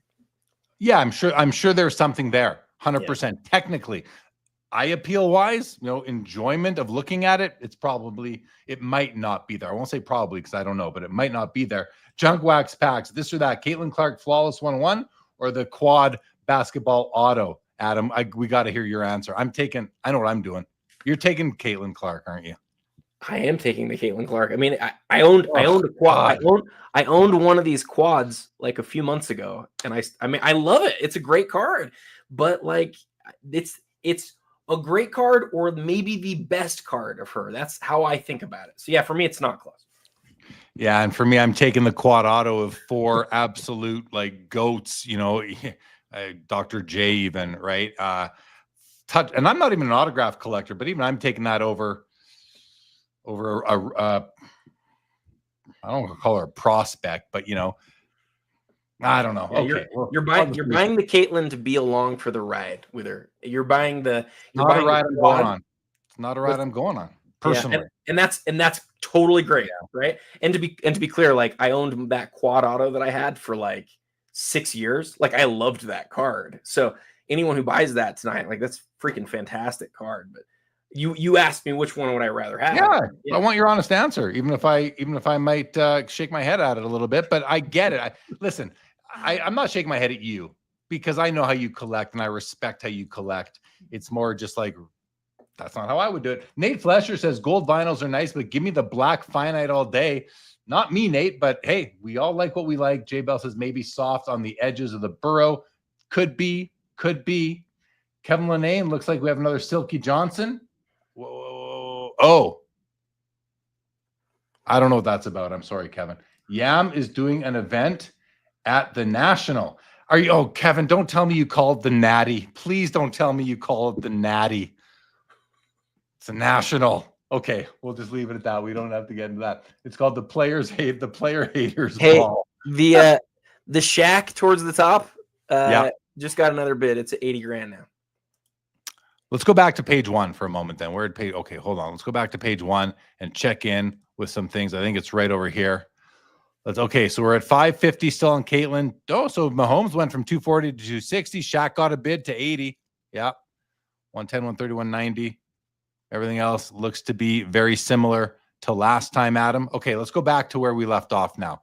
So we're good on that. We're now going to move down to this row here. We have the Jordan 97 game jersey, BGS 9 at 21,500. The first Michael Jordan jersey card, Adam, and an amazing piece. Your thoughts? Well, I have a lot of thoughts on this card. You know, I own a copy of this card. I love it. We talk about that all day long. But the thing that I want to point out here, and I've said this a lot lately, we didn't see this card move for a long time. And then in a very short span, we've seen something like 10 different copies of this card sell. And I think it's because after not selling for a long time, one sold and it sold for a lot. And people are like, oh, now it's the time to cash out. Typically, when that happens, when a lot of them get sold at the same time, that means it provides an opportunity for buyers, because once somebody gets one, then they come off the top. So if this is a card that you've been looking for, it may be worth looking into, because we've seen as many as we have move over the last 6 months. But this one's a 9. We haven't seen one that's like a BGS 9 on this card. Mine's an authentic copy. This is a great copy of this card. It's such a cool card too. I love it. If you guys, I've said it before, if you look into this show, you can't see it, but this showcase right here contains the first 2 years of jersey cards in hockey, almost complete sets. And I love that. You love first, Adam. I love first as well. More for a set maybe than a player, but I love that. And to me, this is a grail. This is a true grail card for someone like myself. Love it. Okay, 15 flawless, momentous emerald Kobe Bryant patch auto, numbered out of 5. It's a PSA 8. The autograph does grade out of 10. I love the patch. You got a nice amount of purple, gold, and white. You've got the mesh as well for the added detail.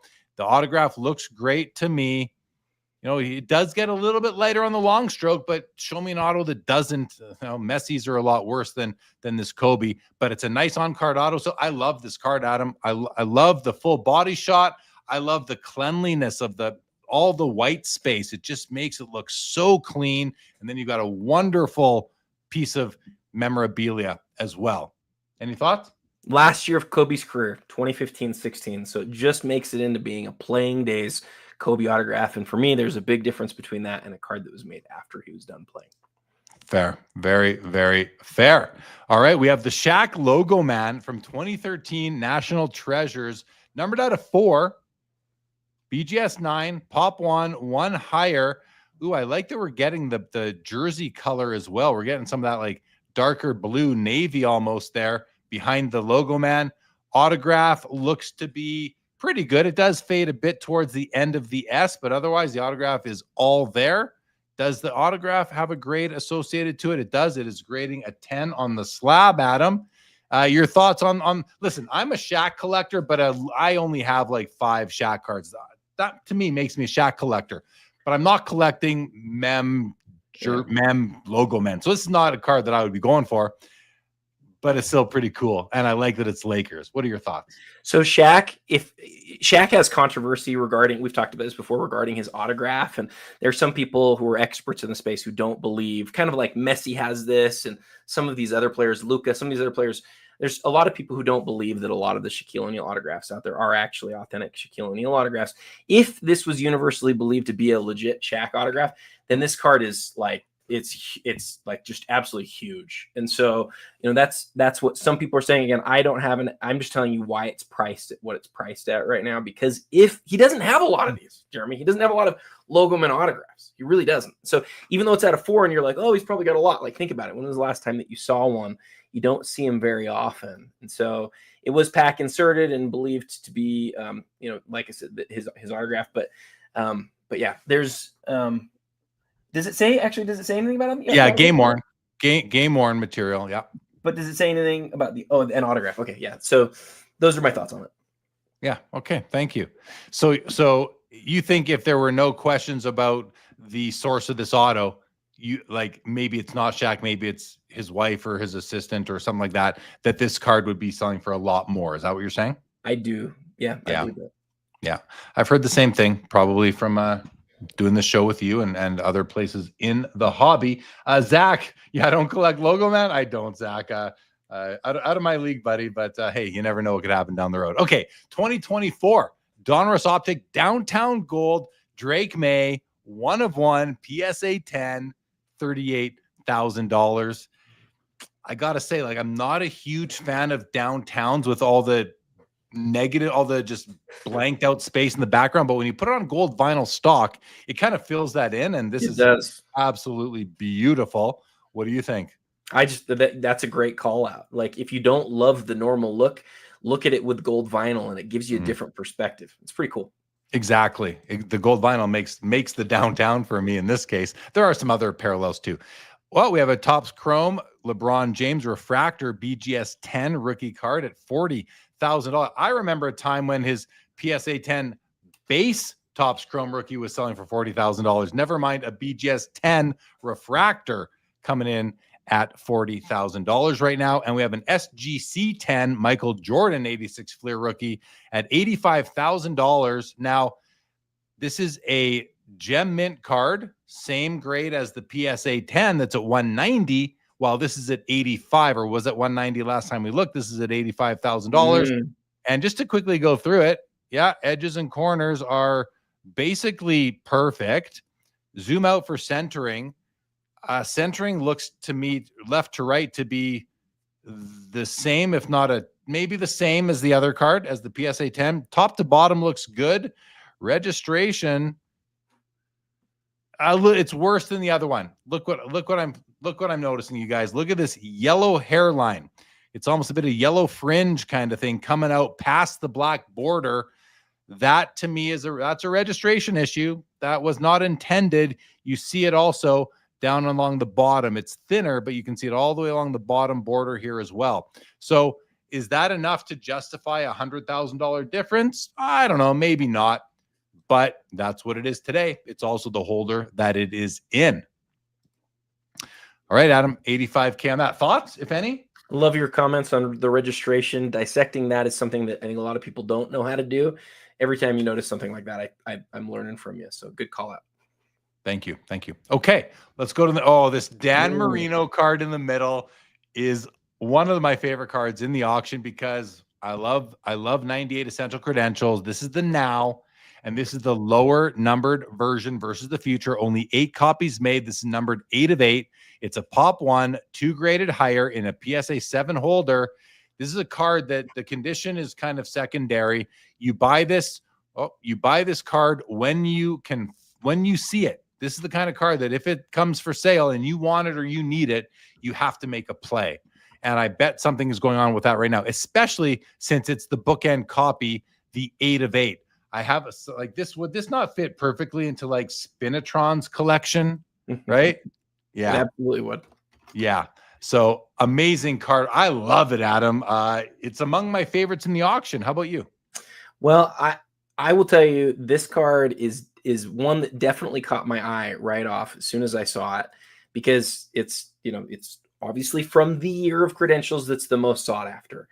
And Jay Mollico says it's got to be Marino's nicest card. It's certainly on the very short list. This exact copy sold, I believe it was December of last year, for 6 figures. It's like 110 or 105 or something. I looked this up yesterday, so I don't remember it exactly.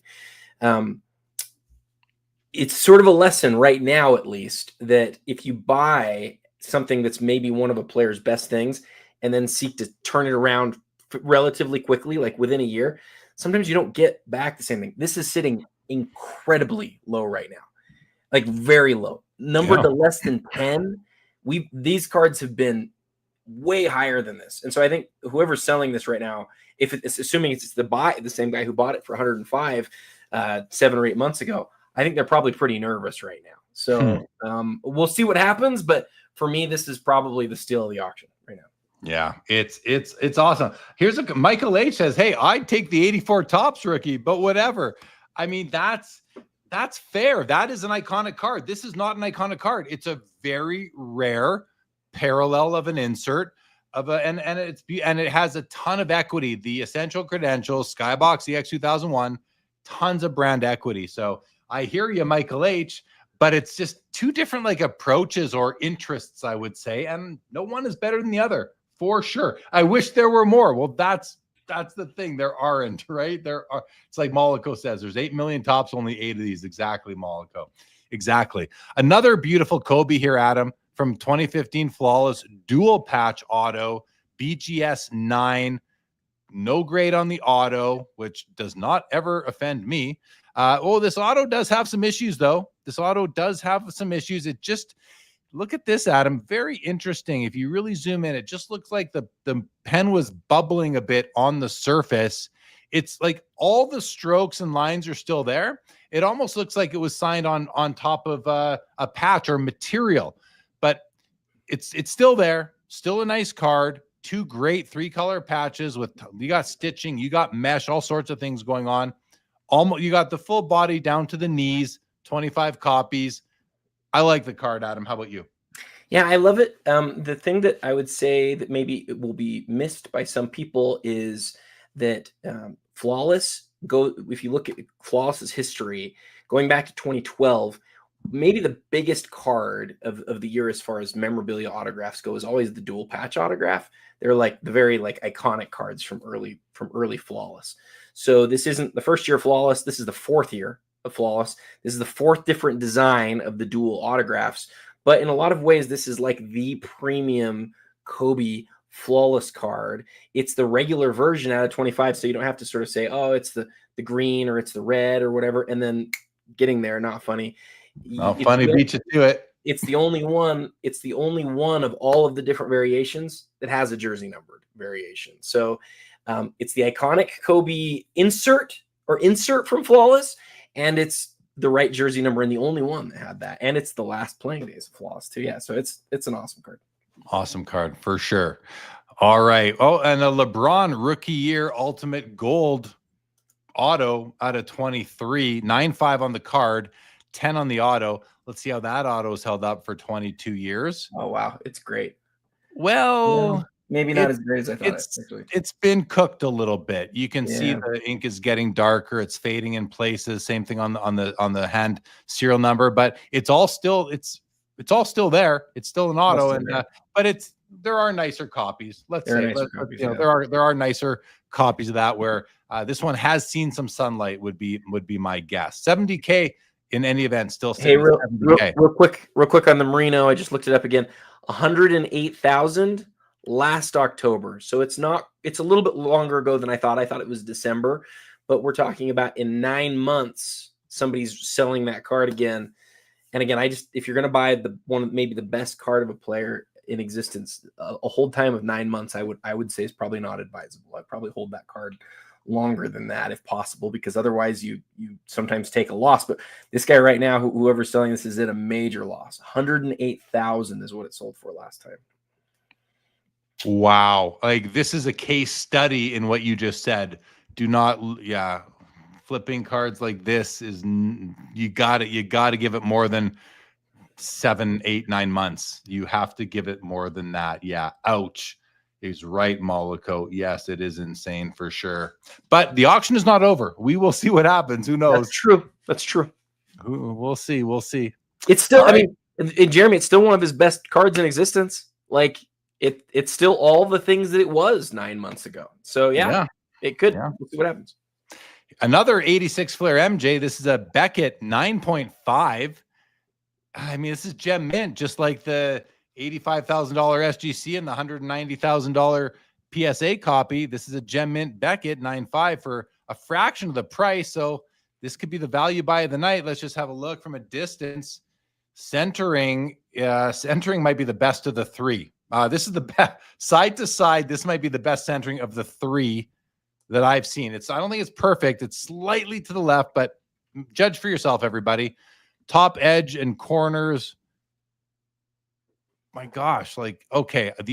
So there are a couple things that stick out to me. First of all, registration wise, it's nice, but you do see a little bit of the magenta plate encroaching into the yellow border there. It's minor, but you guys can sort of see that. But what does stick out to me more is the bottom left corner. I'm seeing some hints of white there that I wasn't maybe seeing on the others. And then on the right edge over here, seeing just a little bit of white showing through on the wear that, you don't see as much of it maybe on the other copies, like right there as well. I'm zooming in. It's harder to see these in holding the card in hand. Is that a difference of $100,000 to $200,000? I mean, not to me, but I'm not bidding on these tonight, so it doesn't matter what it is to me.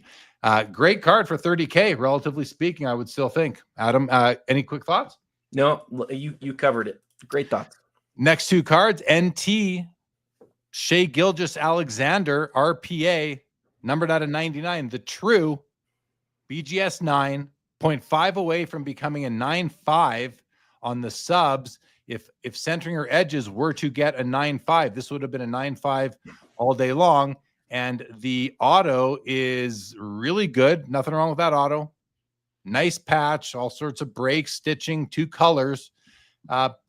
Decent card right there for $32K at the moment, Adam. And then we've got the Joe Burrow. We just saw this card. We've seen this or the same patch of another player, but we've seen this card recently. 2020 National Treasure, Stars and Stripes, Joe Burrow, numbered 1 of 3. And you got all, look at this patch. You're getting the Nike swoosh. You're getting the NFL shield. You're getting the size 44. You're getting the on-field designation, but it's a laundry tag. It's not the true patch piece. Still pretty darn cool. As probably the coolest tags you can get right here, Adam. $26,750. Your thoughts on the Shea and the Joe Burrow?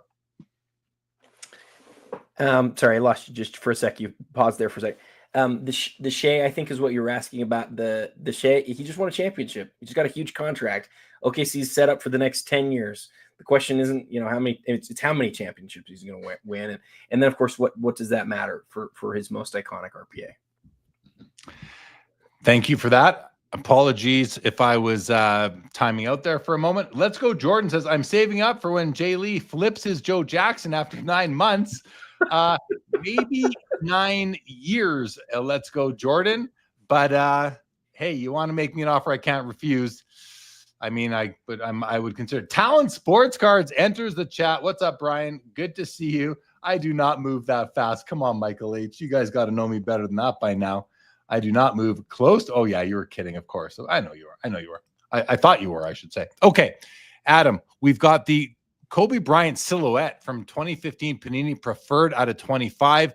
I think you love silhouettes is my gut feel. Nice auto. The auto actually looks really good, but let me zoom in on it. Okay, maybe not as pretty good, but looks almost similar to that last one we were looking at. Maybe better than the last one. A little bit better. Maybe, a little bit better. Great patch, though. Great patch. What do you think of silhouette? Tell us the way. Like, silhouettes came out in hockey, I remember, like 2010 or 11. They took the Panini silhouettes. They took the hobby by storm. I loved them at first, but I don't love them anymore. I don't know why. I don't know if it's the weird die cut around the body.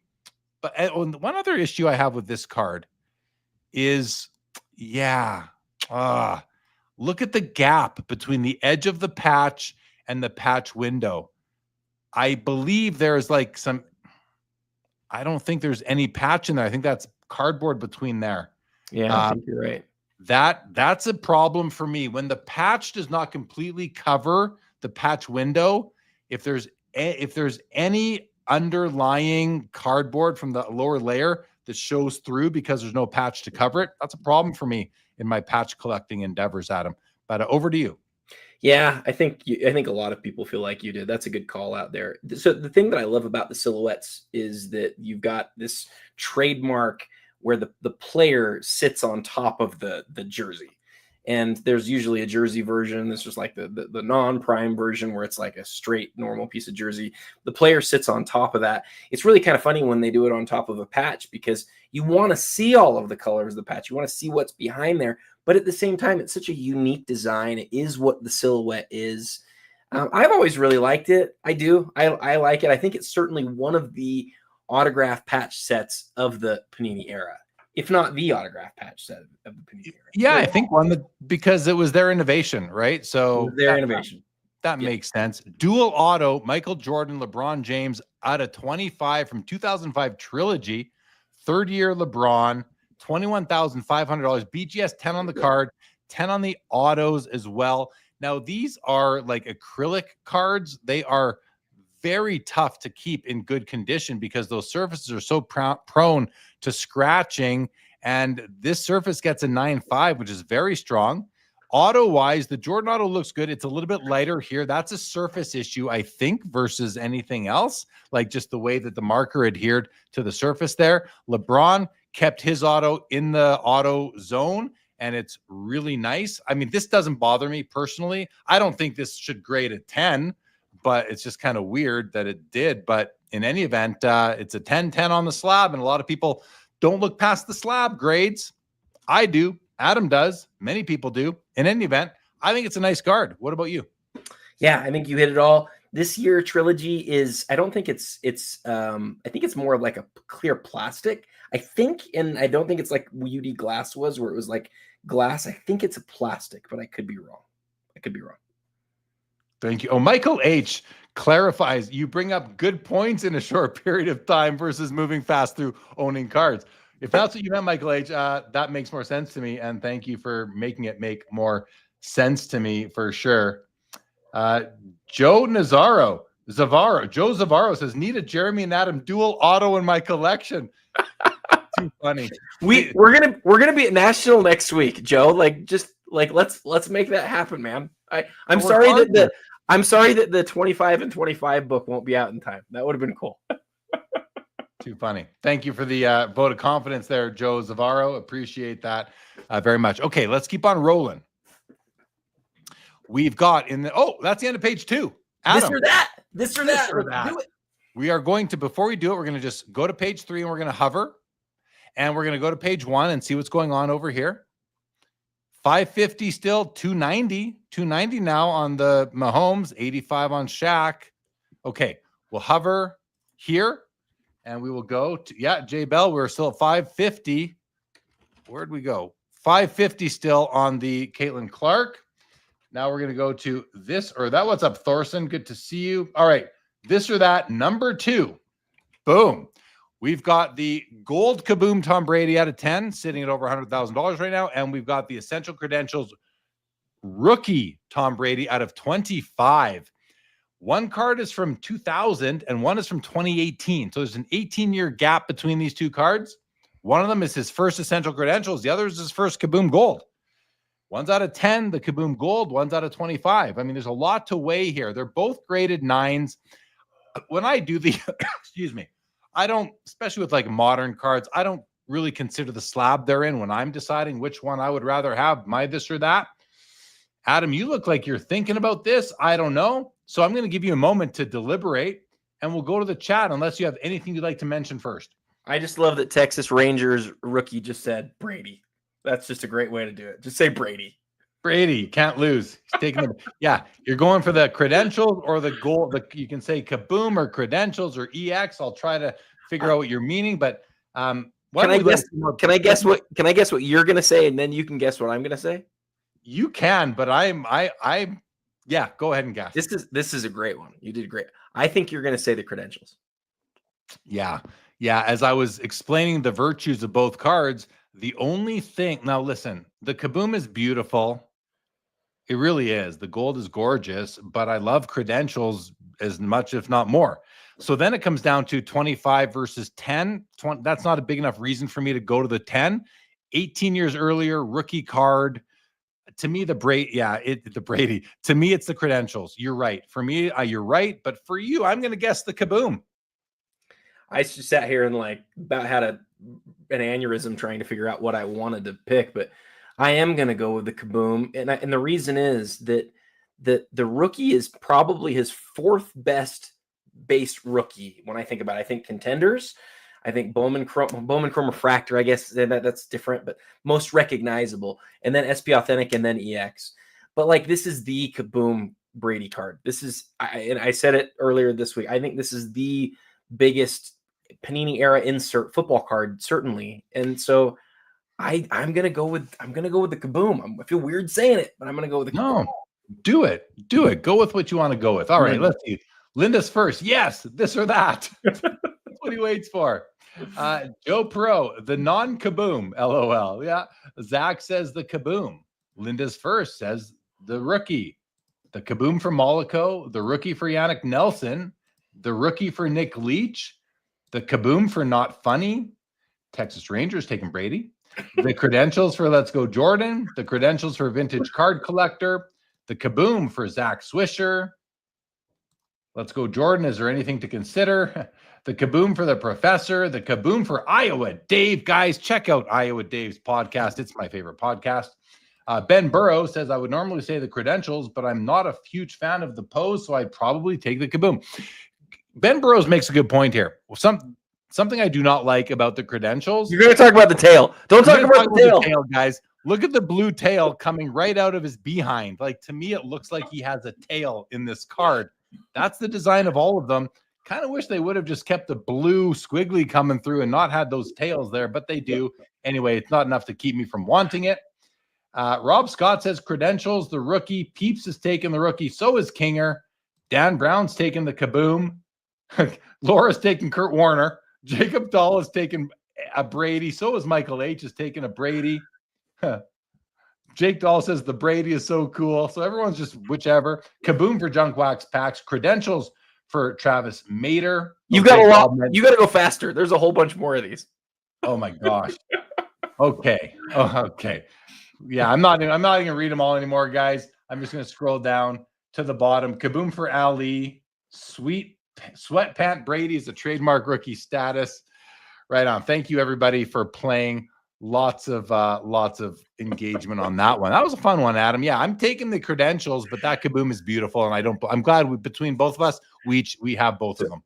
So Mikey says, LOL, I can't unsee the tail now. Thanks, Jeremy. See, this is the problem, is every once in a while Jeremy will say something and I'm like, crap, he ruined that for me. He just totally ruined it. I mean, I never noticed the tail, and now every time I see it, I'm like, there's a tail there. You would have noticed it eventually. I just got you there faster. I don't know. I don't know, man. Well, if any of you want to retract your bids you put in already, don't. But yeah. Thorson says 55K versus 13K. Are those what these are? No, that's not what they're sitting at right now. That's not. That's something. That must be something different. Kaboomies says Texas Rangers PC. All right, guys, let's go to page 3. We have a dual Logoman, San Antonio Spurs, David Robinson, Tim Duncan, numbered out of 3, 2012 NT. You got the wrong page up. Thank you. I'm looking at my other screen. Let me take this off. There we go. There it is right here. I was talking about this card right here at $40,000 right now. On the other end, we have the Ant-Man's National Treasures RPA, the true at a 99 with the auto. It's an 8.5 with a nice patch, actually. And in the middle, Bowman Chrome Draft Red Refractor, Jacob Wilson Prospect Auto 5 of 5. Adam, if I'm picking one of these 3, I'm taking the dual Logoman for myself. How about you? You and I are in the same place, my friend. This year was such a big year of National Treasures because you got 2 rookie classes together, and they did some of these dual Logoman cards. It was a very popular set. They did this set with LeBron and Wade, and it was a beloved card. But if you're a San Antonio fan, it just doesn't get much better than those 2 guys on the same card. So I'm with you. That's my favorite of the row as well. Any thoughts on the Ant-Man's rookie? 2 straight conference finals for Ant-Man. It'll be interesting to see what he turns into long term. Can he break through and win a championship in the West? It's going to be really tough with OKC there. Yeah. Really tough. All right, we have a Michael Jordan Ultra Platinum Medallion out of 100. Big card, BGS 8.5. Actually, I'm surprised it's only at $32,000. It might be the BGS 8.5 holding this back. If this was a PSA 10, Adam, are we at the 200K mark on a card like this right now? Or am I a little high? I haven't seen anything like a PSA 10 on this card for a long, but I mean, I don't know if one exists, but yeah, it's not one of the best 97 parallels, but listen, it's the same amount of rarity as there are the PMGs. It's just because it doesn't have anything shiny or crazy to it. It's not viewed in that same vein, but it is a serial numbered parallel. That's a great looking card from his playing days. So it is certainly a huge piece. Huge piece. Dual auto MJ LeBron from 06 Upper Deck Reserve. It's out of 50. It's a PSA 10 Pop one at 16,750. Take a quick look at these autos. They look like sticker autos to me. They are. LeBron is it's held up pretty well, but not perfect. A little bit lighter down to the bottom there. And the MJ auto's perfect. Look at that. That's sick. That's a really nice Jordan auto right there.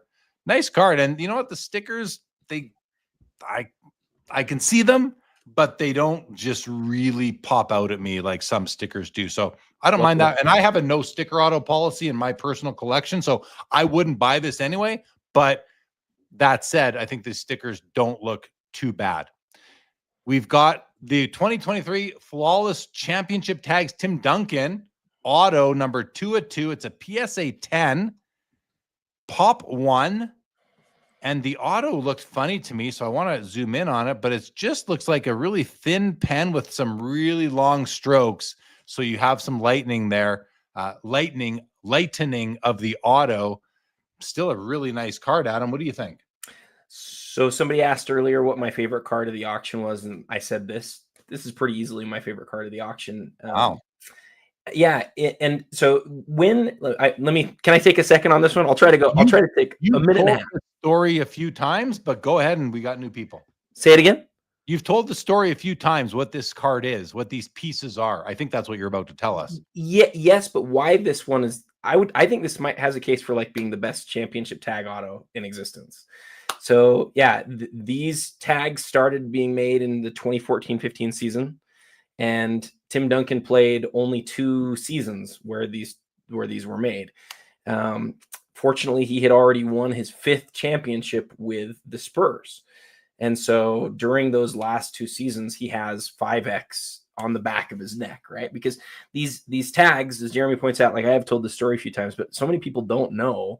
You know, as a hockey guy, Jeremy, because they do the same thing in hockey, where they have a number that represents the number of championships that the franchise has.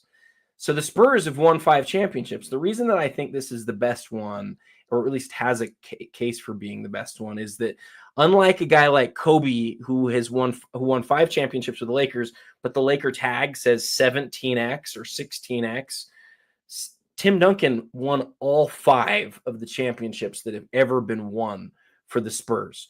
So this tag represents like all of them they've ever won, right? And it was only from one of those 2 different years.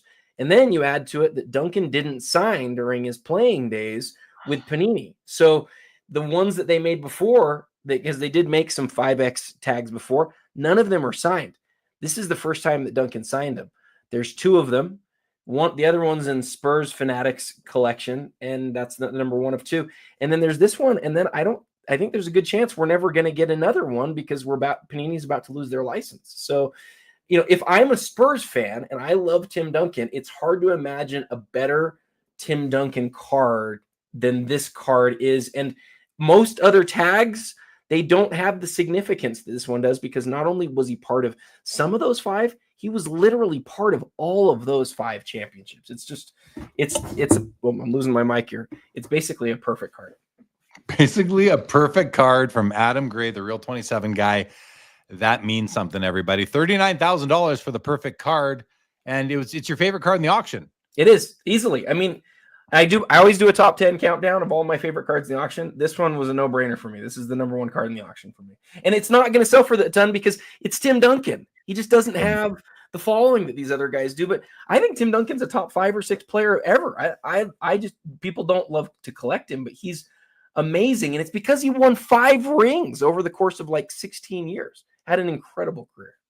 Yeah, good long career, consistent. Okay.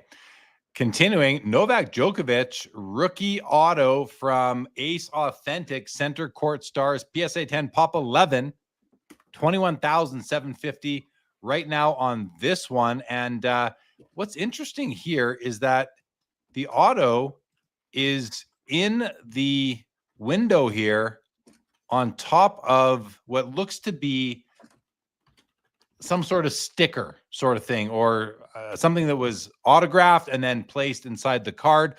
I say that because it says Ace on it. So versus this being any sort of memorabilia, I think it's more of a embedded autograph. If we look at the back and see if it gives us any information on that.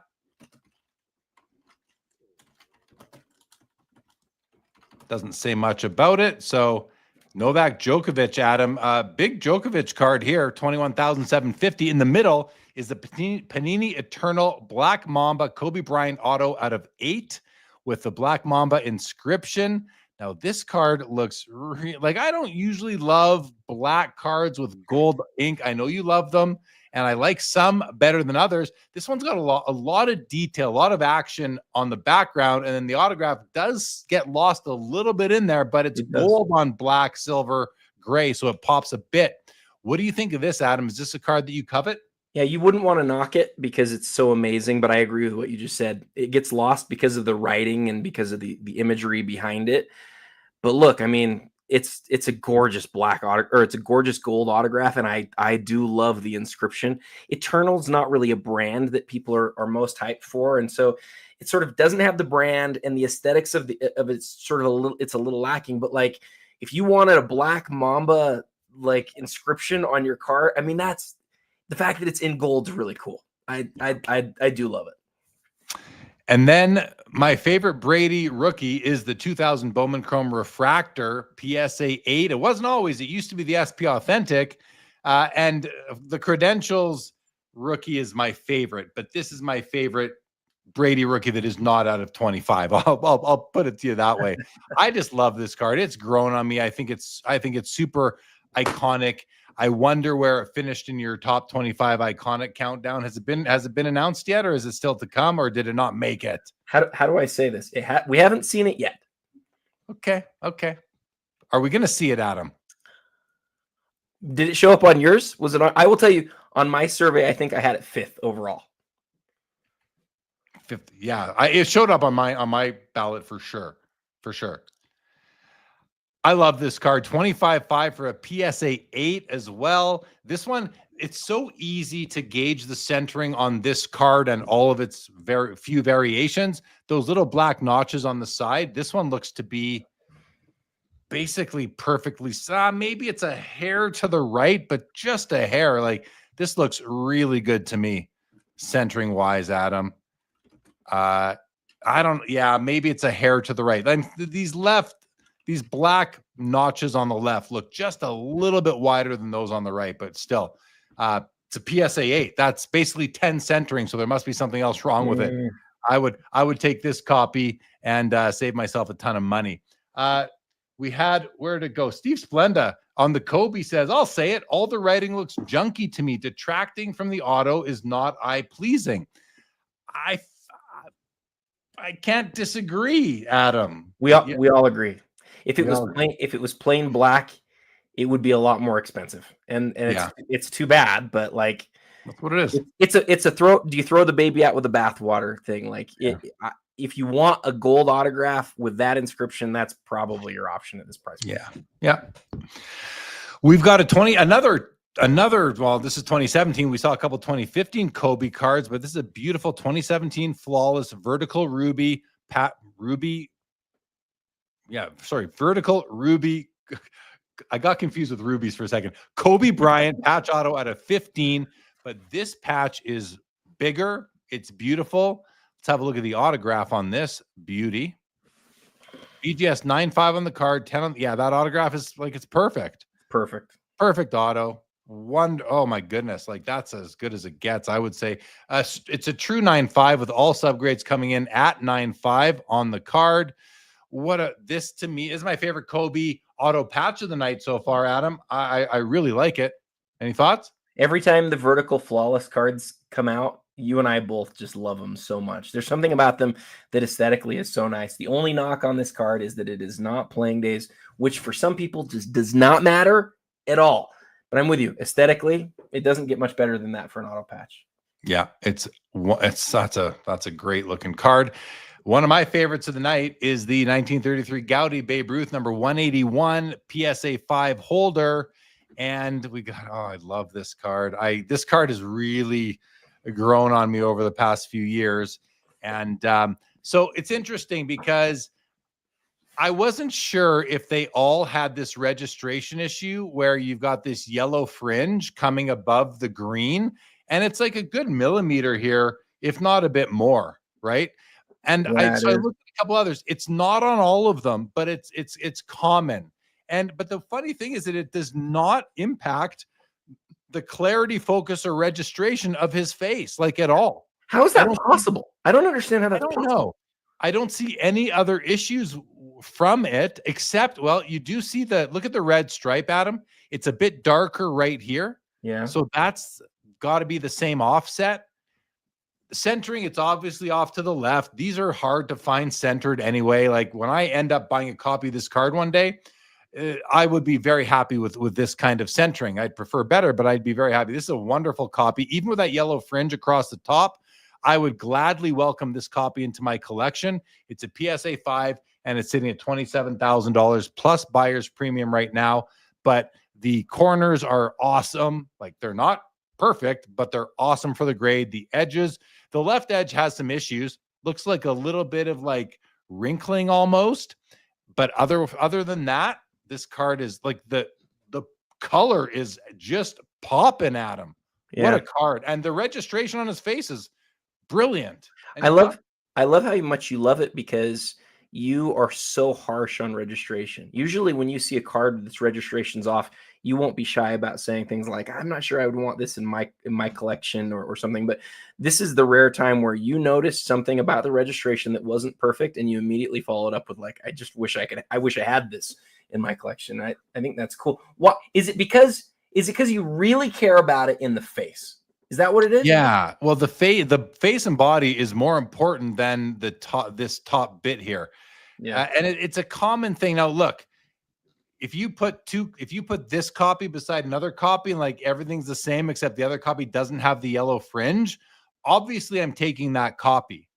But this isn't like, I would still take this copy over many other copies that might be even graded higher, because the image of the babe, the green is nice and bright for the issue. There's like no surface, no PD besides the fringe, no other color issues that I'm noticing. Like, it's just a great looking at face value copy of the card. Optimally center it better, get rid of that ring, that kind of rippling effect on the far left edge here, and it's better. But then I wouldn't be able to afford it anyway. Not that I could afford this copy, but I think it's a great copy. I really like it. Yeah. Caitlyn Clark, Adam. Here's the 2024 throwback gold prism auto rookie Caitlyn Clark out of 10, pop 2, 1 graded higher. It's a PSA 9. It's very recently graded, and it's at $19,500. I got to admit, seems low to me. Why does it seem low to me, or am I just not understanding the card completely? Well, autographs and prism never go bonkers, right? They just don't. The gold, if it was just the straight gold, it'd be a lot more money than this, right? But that's true. That's true in every set. You know, in every set, football, basketball, the autograph version of the gold rookie is worth a lot less than the regular is. So if you're somebody who wants an ultra rare Caitlyn Clark that's an autograph that's from Prism, this is about as good as you're going to get. And it just so happens that it's a lot less expensive than the base card is. Yeah, I do understand it. Thank you for that. But it's also the fact that they threw a sticker auto on what is otherwise a card that does not need an auto. This is a case where the autograph it does not enhance the value of the card. It might enhance the hit value for breakers and that, but it doesn't enhance the value of the card or the aesthetics of the card. It actually significantly detracts from it in my mind, especially when you can read the word Panini all over the sticker. Like, anyway. Ben mentioned something that neither of us mentioned that's really important, and that is that it's Deca, or the throwback, right? It looks like the 2012 version, and so it doesn't look like the normal Caitlyn rookie card. That's a really good point. That's a good point. Good point. Thank you for that, Ben Burrows. Mollico says no prism should have an auto. I agree. Except for what if it was on card, Mollico? What if it was on card? I'm still not for it. Splenda says Prism is a parallel set, not an auto set. Chrome cards are for shiny regular stock or for John. Yeah, I agree. It's exactly but Topps and Bowman does a great job of it somehow. That was you knew, because I was just about to call you out on it, because not an hour ago you were like, oh, I love this this Ohtani that was the autograph on the chrome, because Topps has gotten it right and Panini has gone with stickers. And so if Panini can figure it out, it might be a different world. Maybe it is more. Maybe I got to go back to what I said earlier. Maybe it is more sticker for me, because now I'm thinking about, in hockey, we have O-Pee-Chee Platinum and all the color there. And there are autographs on like the gold size mix and the emerald surges, you know, the ones out of 25 and 10. And those actually look really good, similar to Topps and Bowman. Right. So, okay, I do need to restate what I said. Yes, Prism can be okay with an auto that isn't a sticker. You know where they get it right actually is on a lot of the optics. A lot of the optics are signed on card and they're phenomenal. They're so good looking. So I think it really is a sticker or no sticker thing. The interesting thing that Panini made, that they decided on, is they're going to make their key brand, Prism, a sticker autograph set. And I wonder if, in retrospect, if they did that to try to sort of have a comparative advantage for optic, but I don't know why they did it. What I know is that we could have had a lot more really awesome Prism cards had they done the autograph straight onto the card. Yeah, which they probably couldn't have. So, yeah, Steve Splenda goes on to say, I said what I said. I don't like chrome auto cards, even if it's on card. I totally get that. But I do. Sometimes I think sometimes they look great. But okay, we have a BAMS MJ out of 250 BGS 9 from 1998 hoops at 24,250. Pop 4, none graded higher. In the middle, we have Lamine Yamal, Topps Chrome UEFA Euro Black Refractor Auto out of 10, 21K, Pop 1. And a Skybox Apex Cutting Edge Warp Tech Kobe Bryant out of 25, PSA 9, Pop 6, 3 higher at 19,750. Adam, before we do anything else, I want to play which card would you want from this row? And I got to tell you, I'm struggling. I think I know which direction I'm going to go in. I think neither of us are taking Lamine Yamal. I think we can take him, right? Correct. So I'll talk it through for me first. I'm not a fan of BAMs. I don't think BAMs are good-looking cards, personally. Boo. Yeah, I know. That's just a function of we all like different things. And yeah, this card just doesn't look that good to me personally. And then I think about the cutting edge here, and it's really small. You know what I mean? It's smaller than a jambalaya, but I like the lenticular. I like the detail within the letters of cutting edge. I think this is the one I would go for, is the Kobe cutting edge. So that's me. You're taking the BAMs, I have to think. Nope. Am I right? Nope. You and I are on the same page on the cutting edge. I like being wrong on this one. 99 Apex is really an underappreciated set. This is like their most premium of premium inserts, the best parallel of all of them, the best player who was in the set.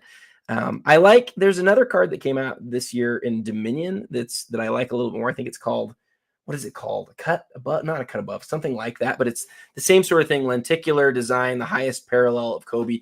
I like that one more than I like this one, because same as you, I don't like how small it is, but in person, this is a pretty stunning card, and I would love to own that Kobe. So yeah, but I love the BAMs too. Like the story on the BAMs is it's like this ultra rare card from $1 per pack product, and so very few of them survived. I don't mind it. I think it aesthetically is a fine card, and I like the Slam BAMs version better, but it's I have to acknowledge, I say that I have that other card, so of course I like it. But it's ultra rare. It's from $1 per pack product, and look, it's out of 250, and so it's got a lot of things going for it. But yes, in this road, the Kobe for sure for me. It's nice that they're all close in price too right now. By the way, I just Iowa Dave said the Brady, the Topps Chrome refractor, or the Topps Chrome and its parallels, was third in his ranking, so he likes it too. Yair, what is going on? Welcome to the show. Okay, let's move on to the next row, Adam. We've got the Alifa Boulanger Pelé from 1958, which for some reason this card is valued higher or more coveted than the what's it called? The Aquarella? Aquarella. Yeah. I prefer that one to this one. It's bigger, it's more beautiful in my mind, but this is an important card. says the hobby. PSA 4, 18,250 on the Pele. We've got the 2024 Absolute Kaboom Vertical Green 1 of 1 Michael Penix Jr. PSA 8 at 24K. And to end off the row is the Bo Nix Deca Black Prism Rookie 1 of 1 at $20,000. All three of these are within the same price range, Adam.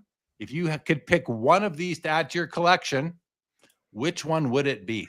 So to my collection, I would take the Pele because I think soccer is so crazy undervalued in terms of like its popularity worldwide, and this is arguably like the most iconic soccer card ever, and there's very few of them.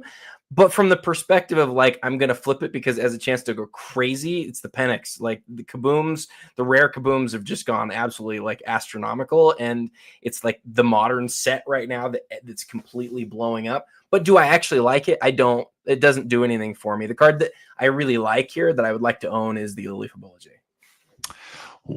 Yeah, I'm going for the Pele here simply because there's not a Michael Penix Jr. nor a Bo Nix that will ever make its way into my collection, but Pele is a GOAT, and this is a big card. Even though I don't love the looks of it, I would take it. I would trade it for an Aquarella down the road and maybe have some money left over, but that would be a good placeholder for me. So, all right, any other thoughts on any of these? I will say the Bo Nix, I think, is a very nice looking card. I really like the surface effect on these Deca Prism flashbacks. It almost looks like a chrome finish that we don't usually see on Prism. So I think it's a nice looking card. That one, the green Kabooms, I just don't think are pretty at all. I don't like the color green on Kabooms. Yeah, the golds are so much nicer. They're so, I look at the golds and I'm like, oh, I like that. That's cool. The green, but it is so popular. I think that this could sell for a ton of money. And so that's why I would buy it. But I think you and I are aligned on this row. Next row. All right. We've got a 07 Upper Deck Heroes LeBron James auto out of 5. That's a tough Heroes card. We've got in the middle Panini Prism Gold Vinyl Caleb Williams out of 5 rookie BGS 9.5 pop 1, none higher. 22K on that, 15,750 on the LeBron. And on the far right is the Jordan LeBron dual auto from 2004 SP Authentic. It's a second year LeBron auto with MJ numbered out of 25. Adam, my gosh, like this is a tougher one here if we're picking our favorites. First of all, before we do that, can you tell us a little bit about the 07 Heroes LeBron? I know Heroes came out in like 89 baseball, or maybe it was second year Upper Deck ever, where they started with the hero subsets and the header cards, and then they added autographs like Ted Williams and Harmon Killebrew, Brett Hall were some of the first ones ever. This is later on. Still pretty cool, though. Is this a card that is highly coveted by LeBron auto collectors? Well, we talked about this set, I think, 2 months ago for the first time. You and I both sort of noticed it together. There was a Jordan that was up, and it was like this LeBron. It was numbered out of 5. I think where you and I both landed on it is it's really cool that it pays homage to those early Upper Deck years, but with a really fantastic large autograph. And like this LeBron, the Jordan was out of 5. But then the thing that we noticed after that, you might remember this now that I mention it, look up at the card number where it says LJ-6.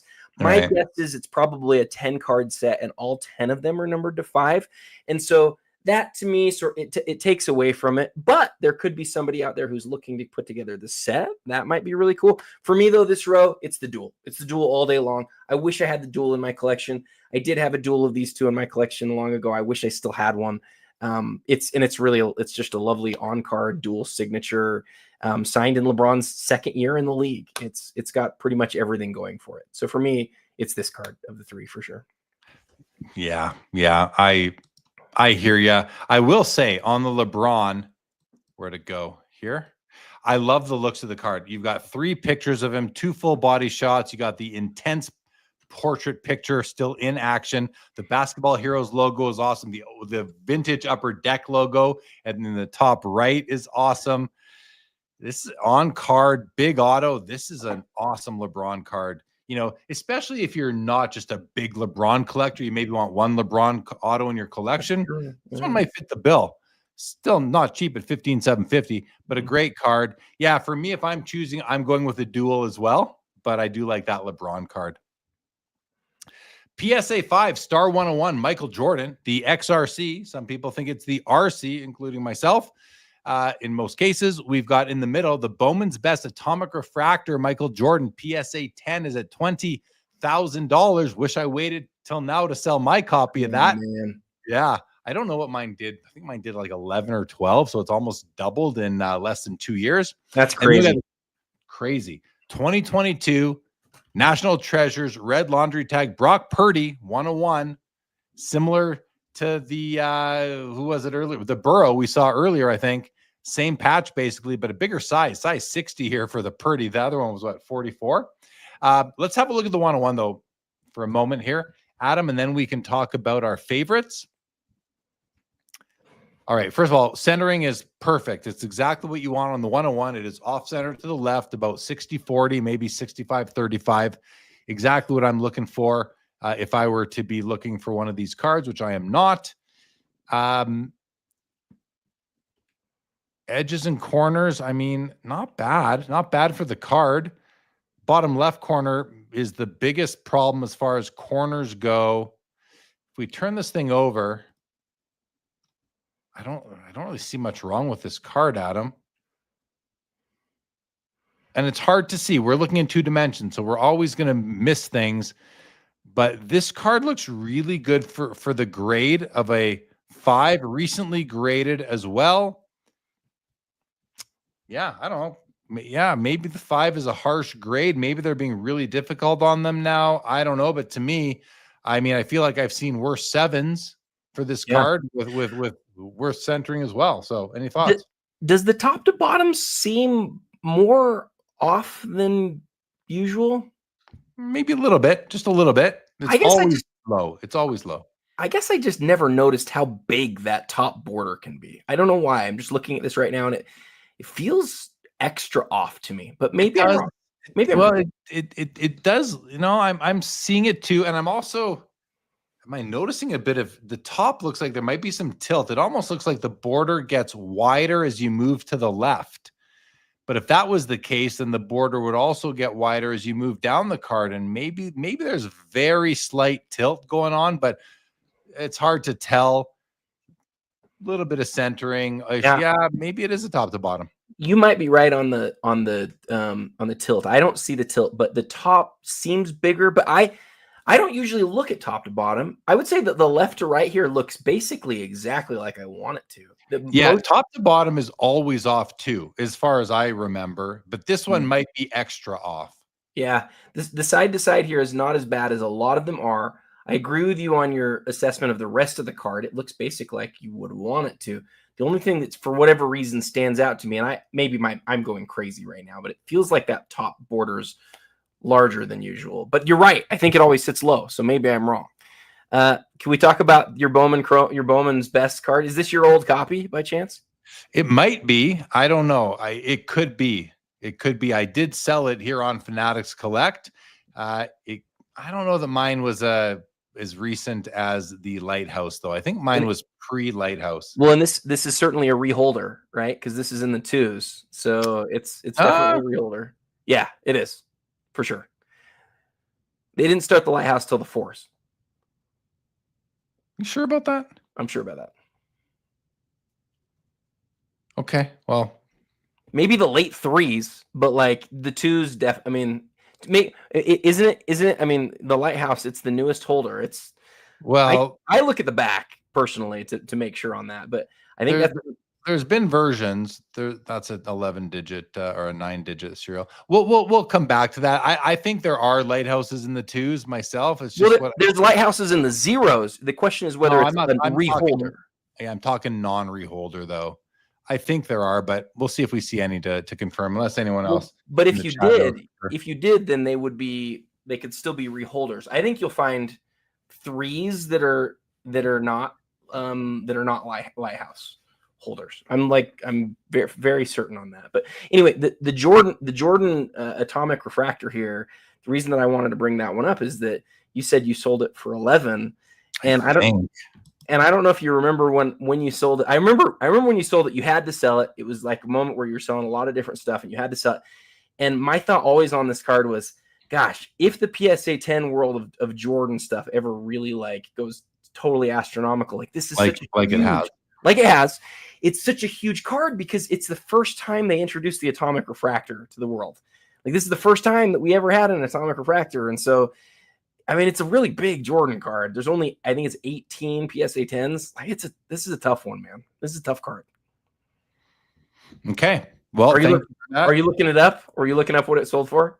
I'm not gonna be able to do that. No, I thought maybe I would, but I'm not gonna be able to get there fast enough. I'd have to look through my files to find it. I would be able to, but I'm not gonna be able to, unfortunately. No, I'm trying to figure out the twos. Vintage says three serial numbers were not Lighthouse. So he's saying even threes weren't. And I'm just trying to find one in my collection that is, but I probably won't be able to on such short time constraints here as we're trying to cover the show. So we will just continue on. But hey, I'm happy to be wrong on that. Okay. Oh, this or that. Look what time it is. You ready? This or that. Let's do it. All right. Before we do this or that, we're going to move to page 4 so we can hover right there. We're going to check out page 1. Oh, we're updating. Is the auction over? No. Okay. Caitlyn Clark is at 550. Shaq's up to 100 pre-BP now, Adam. Wow. Okay. Yeah. Wow. Wow. That's 120 now for Shaq. That jumped another 20 grand. Brady Kaboom's at 100 plus BP, 120. All right. Back to the top. We're going to hover on this page right here. We're going to close out the atomic and we're going to go to this or that number 3, which is this or that. It is the Shaq one-of-one masterpieces, currently with a bid of $120,000 versus the Kobe Star Rubies. Can I find the bid on that quickly? Yes. 96 with BP. So 80 versus 80,000 pre-BP for the Kobe, 100 for the Shaq, Adam. As we sit right now, this or that. Now this one is actually tougher than I would think it would be. You want me to go first and talk it through? Okay. I don't really collect Kobe. I have one Kobe card. No, 2 Kobe cards. I don't have a Kobe, what I consider to be Kobe. I'm not what I consider to be Kobe collector. I am what I consider to be a Shaquille O'Neal collector. That said, despite this being a one-of-one masterpieces, I don't like the looks of it all that much. I don't like the purple motif. I don't like the aesthetic. I'm not a big fan of the Ultra, even the platinum medallion Jordan we saw earlier. I'm not a big fan of Fleer Ultra base and its parallels. They just don't speak to me that much, including this purple. Now, the cool thing about this is it does have PMG references to it in that it's purple everywhere except on Shaq. Like even the opponent or teammate, I can't tell, it does have that purple ink over them.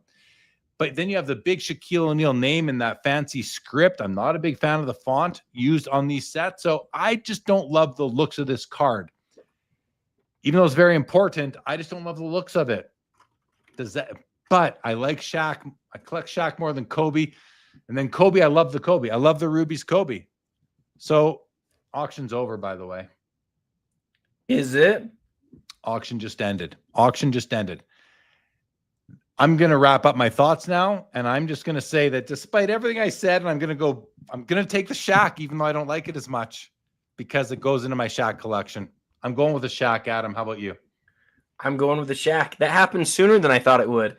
I think it's because the last couple of months have been a little bit bigger auctions, but usually we go for another 20 minutes to a half an hour.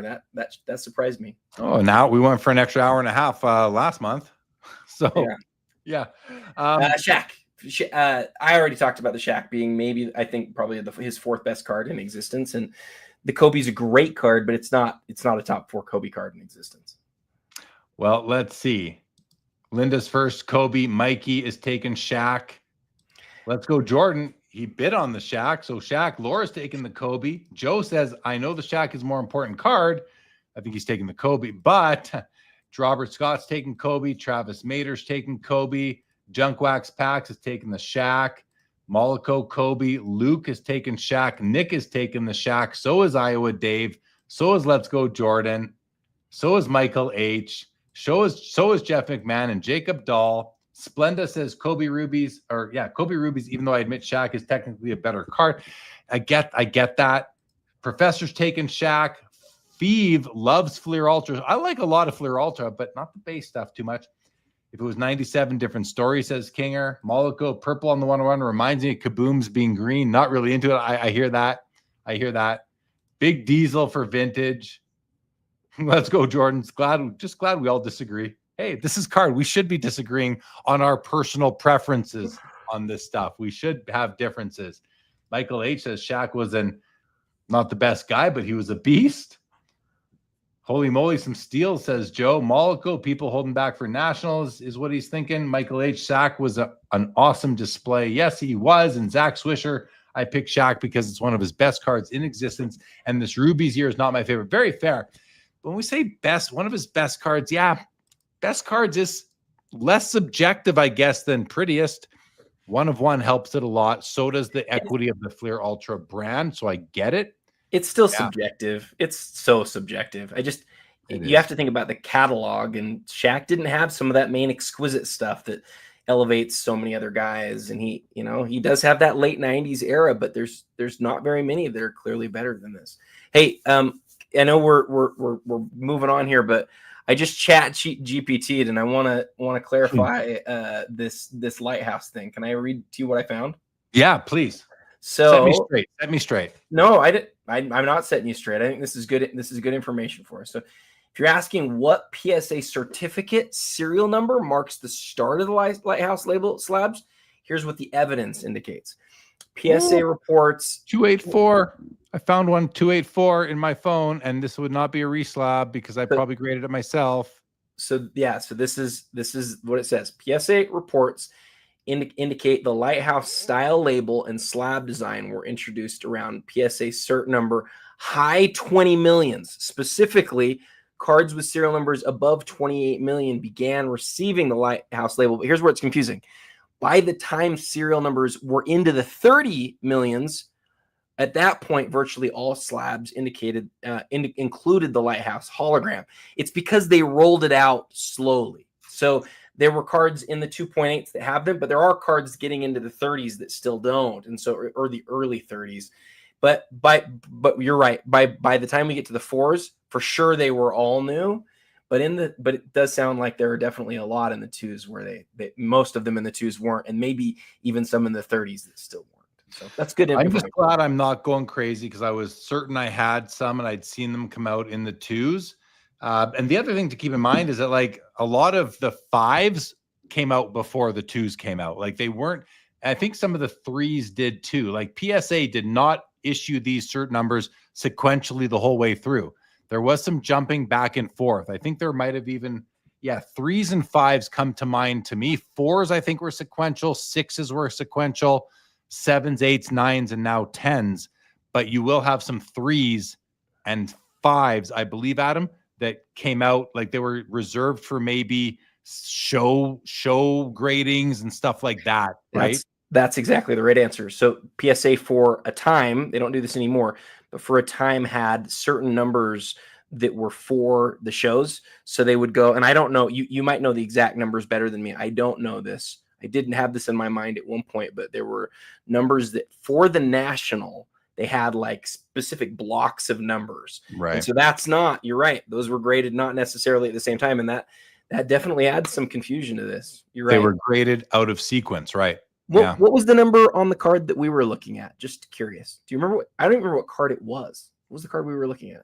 No, I don't remember either. But it might have been, well, wouldn't have been on this page. Would have been on the page before this one. Let's go see. Was it the Brady at?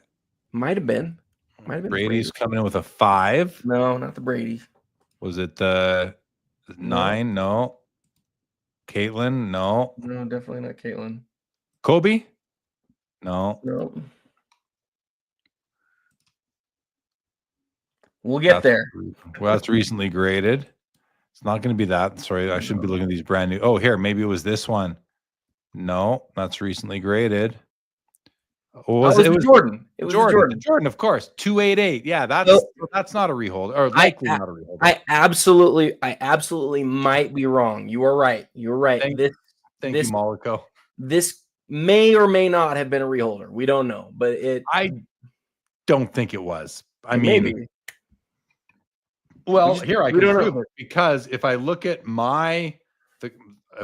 this card in my collection, which is 2847, this is 288. So this definitely is not a reholder, because the Jordan is a later number than this. I think you're probably right, but there are plenty of cards that even were in Lighthouse holders that have been reholdered. So it's possible. We just don't. But you're probably right. I think you're probably right. Yeah. So I misspoke. Jeremy's right. I'm wrong. That's what usually happens.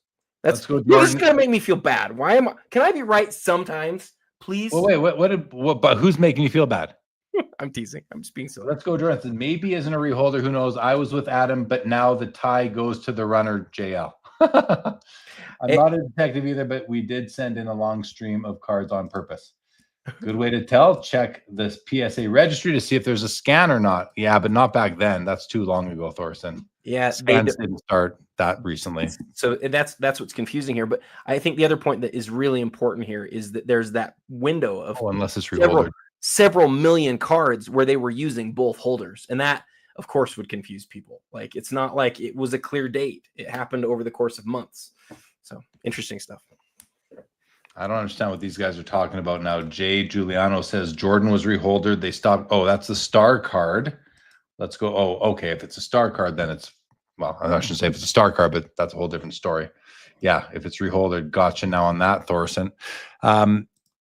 Okay, so let's go to the top of the auction and see what the sales were. I'm gonna let's just close these windows. How many did we not make it through? I feel bad we didn't make it through everything. Well, listen, we are the bidders need to keep the auction alive long enough so we can get some more cards. It's not our fault. It's not our fault. Let's go to, okay, we're going to go to lot number here. And okay, so we got through the first page, of course, 350 on the Mahomes, 660 on the Clark, 120 on Shaq, 160 on MJ, 192 on Mahomes, 228 for the MJ. I'm just going to scroll through. We can all read for ourselves at this point. 90 on the 3.5 mantle, 78 on the Brady with a tail, 102 for the Stam Usual, PSA 9. That's got to be going to a set registry guy. 120 on the gold Kaboom. 96 on Kobe. 114 on Shohei Glove. 101. 72 for the Bryce Harper. These numbers, I mean, they were crazy 5 years ago, 4 years ago, and they're still very high. 58.8 on the 2.5 mantle here. 7,200 on the Elephant Doodle by Gary V from V Friends. Okay. Oh, only 11,000 on the Brady autograph rookie. 63 on the Burrow 101. 34 on the dual. Jordan batting 38. 50, almost 53 grand on the Shaq Logoman. 46.8 on the Drake May downtown. 102 on the Jordan SGC 10. 45.6. So this did make up a bit of ground. The Merino made up a little bit of ground. It did. It did. It did. It's 36. Still 60. It's the loss of 63 grand. Yeah. Yeah. All right. So that was page 1. Page 2. Page 3. So 48 on the dual logo man. 46.8 on your favorite card, the Flawless Champ tag Tim Duncan. No, Djokovic, 26, 30,000 on Brady, 28.2 on the Mamba card, 32.4 on this beautiful Babe Ruth. Bams does 29, 28 on the gold Penix or the green Penix, 18, 20. Let's go, Jordan said. Let's go, Jordan said. Here comes J. Lee Friends after your Gary V Friends. That was good. I'll tell you, I've got something cooking, but it's not J. Lee Friends. That's That's all I'll say. I got something cooking. Okay. Well, this is where we didn't get to these ones here, but we can take a scroll and see what we missed on, and some beauties here. Jahmyr Gibbs 15-3, Brady Leaf 18-3. Oh, the Dikembe PMG Green does 15-3. Bat Knob Kinwen Zhang 38-4. I mean, wow. Bat Knob or Racket Knob? Racket Knob. Racket Knob. Yeah, that's a Racket Knob. Oh, look at the Charizard. Fancy Tops Chrome Charizard does 37,000. Wow. Serena 19.8 out of 100. Some crazy. I know I'm probably scrolling past some really nice cards. This Jordan, look at this Jordan. What's wrong with this auto? Because this looks cheap at 18.6. That's bubbly. It's bubbly. But look at the jersey and look at the number 23 at 23. That's kind of cool, right? Very cool. Very cool. Jalen Williams, Lamine Yamal. Page 5 now, I think we're on.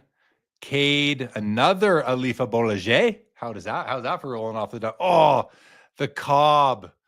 This was one of my favorites too. Remember I was bidding last time on the Cobb? Yeah, I just wish we would have moved faster at this point. We didn't move slow. We thought we had another half hour. We thought we had more time. Yeah. Talk about an old slab. This is the 7 number slabs here. Yeah. 7 digits. We're into 9 now. This is from the 90s, probably. 11,850. That's a beautiful Cobb. Nice Clemente rookie, 19.8. Oh, high voltage 500. MJ PSA 8 only did. Is this missing a serial number or something? How did this only do 15.9? I guess it's because it's only a PSA 8. I thought that was that's a big card. It is a big card, but there's 500 of them. Yeah. Okay. Hey, Peyton Manning 101. Look at that. Tedmus is in the house. He's calling out the red portrait Cobb. We should have gotten there for him. Sorry we didn't get there, Ryan. Wasn't that nice, Ryan? I was looking at that one earlier in the week.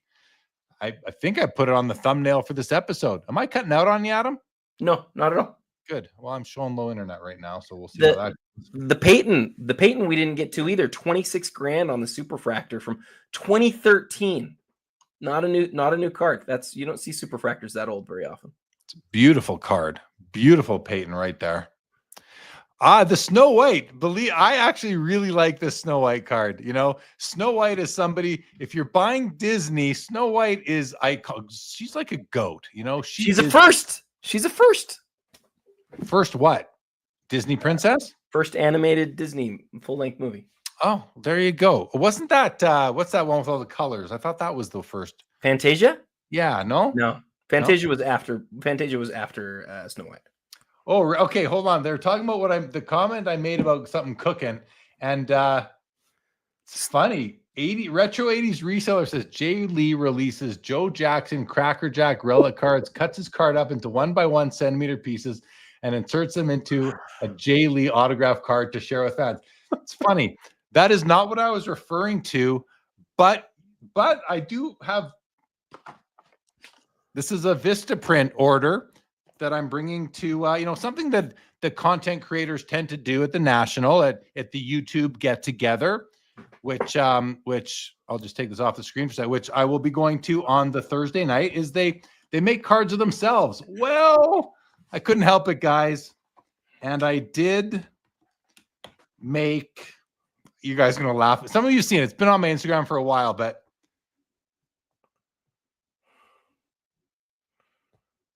baller.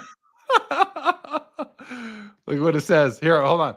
It's got some stuff on the back. It's not a business card. It's just like, it just says, so start a sports cards live.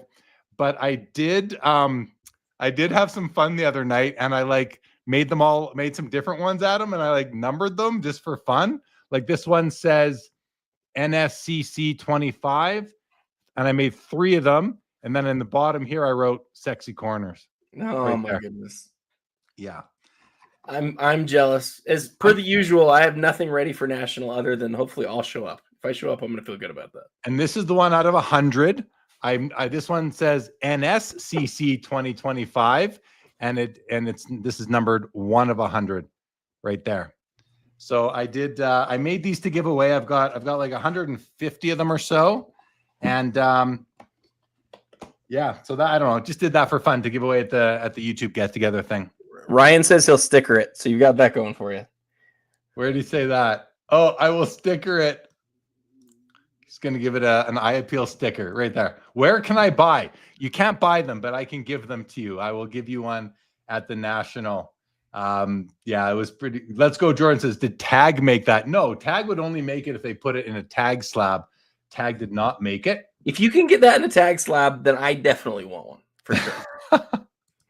Iowa Dave says that card looks trimmed. Well, so when I had these made, I wanted to find, I tried to find a printer that had actual like cardstock at them. This is not like cardstock like you'd find on a vintage card. It's a little bit more glossy, but they're like, I want, the size was custom. And they said, but they're not all going to be perfectly centered. I said, perfect. I don't want them all perfectly centered. Make them all, if they're all a little bit different, that is just fine. You geeked out so much to this. It is so on point. It's so on brand. I did geek out to it, and just here, just to give you an idea of how big it is. So here's a regular card. I'll just put it on top so you can see it's basically the same height as a regular card. It's just narrower, just sort of narrower. You can see this part peeking out there. So I'll be giving those out at the National to anyone who cares. I want one. Can I have one? Well, I've got pages in my binder of cards I've collected from other collectors, and I cherish them. To me, they're super cool. I love having them. That's awesome. Joe Pro, the most underrated card in the hobby. Sure. Appreciate the vote of confidence. Nick Leach, give him some hearts. Yeah, it is pretty funny.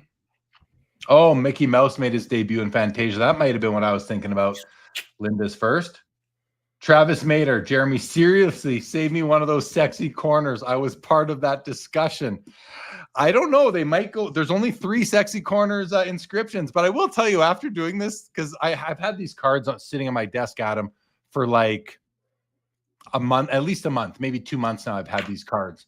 And just 2 nights ago, did I sit here and take a small Sharpie out and start being like, how can I make these different? You know? And I did that. But then I'm like, gosh, I have other cards I love. I'm just going to make a different one for each National I go to. Or each year. Next year, I'll probably do the 181 33 Gaudy Babe Ruth, or maybe I'll do the 53 Gaudy Babe Ruth. We'll see. But there was fun to do. I don't know. Call me crazy. Hey, listen, I'm a cardboard geek, guys. Splenda. I'd rather have a Jeff Wilson PMG. Auction it off for charity. No way am I auctioning a card with my face on it off for charity, guys. I just could not do that. I think that would be a little bit. I mean, some people might see this as pompous. I think that would be seen as pompous as well. Joe Pro says, does Adam see any cards in retrospect that he wishes he had bid on tonight? So let's go back to the auction. We were talking about Snow White. 12.6 I would not spend, but I think that's a really cool card. Joe was asking earlier as well about the Klay Thompson, and I haven't seen the Klay Thompson yet, so I don't think we made it to it. Can we look at the Klay Thompson? We can get to, yeah, let's get to that first. Retro 80 says hockey version for Expo. No Retro 80s. No, I don't think I'm gonna do a special hockey version of. I'm just gonna do like one version per year, and I'll do a hockey one eventually, I promise. But right now, my first love is vintage baseball. That's just where my heart is at right now. Yes, over hockey. Okay, Jim Thorpe, beautiful Thorpe Sport Kings, 12 grand. Logo man, there's the Klay Thompson right there. Booklet logo man on card auto. Cool. So can we look at it real quick? Yeah. Because he's asking about it. It's similar. It's super similar to the Duncan that we saw last week or last month. Can you look at the other side of it? I just want to see that language. Does it tell us anything about it? The enclosed game worn used material, which was worn on 12/25/2015. Yeah, actual date it was used. Yeah, December. and it's special. It's the biggest regular season game of the year too. The Christmas Day game. So I would say about this one, Joe, my perspective, I love it in that it's Clay featured with the right team. That's his going to be his Christmas Day uniform that's pictured there in the right. I love that it's a Logoman. I love that it's a Clay autograph Logoman. Clay does not have a lot of big stuff where he's autographed. He just has not signed a lot through the years. The only thing I have against it's a booklet. I'm not a booklet guy. But other than it being a booklet, I mean, I don't know how you're going to find a better Klay Thompson card than this. I think it's awesome. Yeah, that's the problem for me. I have a very strict no booklet rule in my collection. And it's not because I hate booklets or anything. It's just because you got to draw the line somewhere, you know? Oh, that's Splenda says I'm anti-booklet. Yes, everyone bask in my negativity. Splenda, I have a no booklet rule for my PC. So I also do. What's that? I also do. I have a no oversized rule. Like me too. Every time I get a tall boys card that I love, I'm like, it just doesn't fit. It just doesn't fit. I know it sounds stupid, but it matters. No, but this card outside of that has basically everything that you want. Yeah. Adam, I have a no tall. I sold my Lou Alcindor, my Joe Namath, my 64 Topps Gordie Howe. I don't want any cards that don't fit in a standard slab. If I would want it to be graded, which I would my vintage. So I'm okay with small cards, and I'm okay with like 52 top sized cards, but that's it for me too. Yeah. You missed out on some great cards that way, but that's okay. I don't need a Lou Alcindor rookie. You know what I want? I want his 75 Topps card, first LA Lakers card. That's on my wish list at National. 75. Is 75 oversized as well? No. It's his first Lakers card. No, 76 is oversized. 76 is oversized. 76 are the big I always get 75 and 76. No, you're right. 75 definitely is regular size. 75 is regular. Yeah, and 76 is huge. Yes, 76 is the biggest card ever, really. Ever. Yeah. Like it's bigger than any tall boy. Yeah. Yeah. Okay, so back to the auction. We can just sort of, not this. Where were we? Here. Oh, I love these red hearts. Oh my gosh. I love that, 45 years into collecting and I'm still finding new things that I love. Not that it's new to me, but for me to love. And this Musial and the Mantle red heart, do you know that red heart's a dog food card? I do. That's one of the things I love about it. I love that about it, dude. I love it too. I love it. Absolutely. When I think of dog food, I think, how would you get a card? Like, is it in a bag? Or like Cracker Jacks. You just dump them in there. With a big, so what? You pour in the dog food and the card falls out into your dog's bowl? Or is it like canned dog food? That's like... Let's go, Jordan. No, Adam wasn't alive in 75, but I was. Stan the man. That's right. Let's go, Jordan. Splenda rule, he expands. No book. Oh, Splenda. I think we have the similar rules. No booklet, check. No sticker auto, check. No auto on Chrome cards rule. I do not share that. No non-game used rule, check. No sinks after 8 p.m. rule. I share 3 of your rules completely. Yeah. Oh, that meant to say drinks. Got it. Yeah. Yeah. Good stuff. Biggest card that you wish you could collect if it wasn't oversized? Well, it's either Kareem or Joe Namath, easily, right? Like one of those two rookie cards are worthy of listen, I've had them both and I sold them both because I implemented my no oversized card rule across the board. And so, but that's why I will go for the 75 Topps Kareem. First Lakers card is almost better for me anyway. Okay. And secondly, 65 Topps Joe Namath, I will go for a second year instead. So that's easy for me. Let's go Jordan. Oh, a couple guys are throwing out the Jordan Nike promo card. Both Joe Perot and Let's Go Jordan throw that one out. That's a great call for that. But I don't like the looks of that card. I like the image of Jordan. I don't like the dark background. So that would not be for me. I have several that I would list, but one of them is the Maravich rookie. That's why I have a 71. I've got a really nice 71 Maravich. But then the other one, and this one, I don't think anyone else will share this one with me, but the Prism Jewel Michael Jordan sticker card that's so huge. I love that because I love its rarity. I love how different it is from being from 1985, but it's oversized, so I can't do it. Yeah.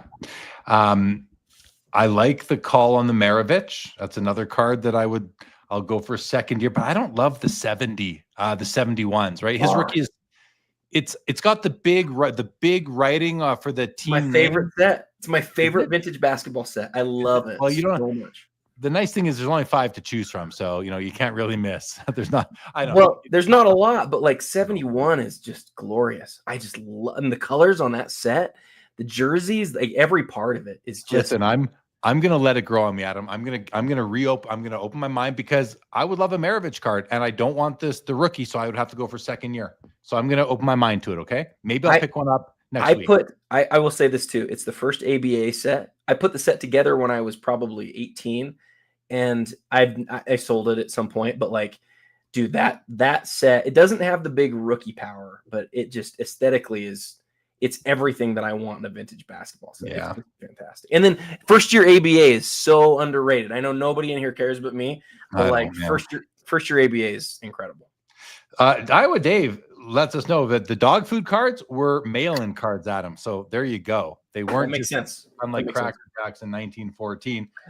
We are still going, KCH. Yes, we are. Let's go, Jordan. Yeah, good to know. Rob Scott calls out the turkey red Ty Cobb for oversized and retro 80s. 3940 O-Pee-Chee hockey would be gold if not oversized. Yeah, the Milt Schmidt rookie among some others in there. I agree, retro 80s on that one. Back to the cards tonight, though. Because this is my favorite rubies, or at least tied, is the 98 rubies basketball, the Paul Pierce here. PSA 10 did $19,500 tonight, Adam. Hey, 2012 Prism Gold, Lillard, 18-3. Was that on your kind of want list because you love 2012 Prism, or no? I love it. The rookies are easier to find. And if I was going to buy a Damian Lillard, it would be this card. He's sort of lost his luster a little bit from me. But yes, it's a great card. I love that card. And if there was a rookie that I wanted, I might even be Lillard. He's definitely at the top of the list. The kind of yellowing Duncan Go Nuts MJ PSA 10 does 23-1. Only really one. I think page 7 was light. Oh, the beautifully stunning, immensely popular, by consensus, most people's favorite design in the history of baseball cards, 1963 Topps Pete Rose rookie card in a PSA 8 sells for $11,400. I love the card.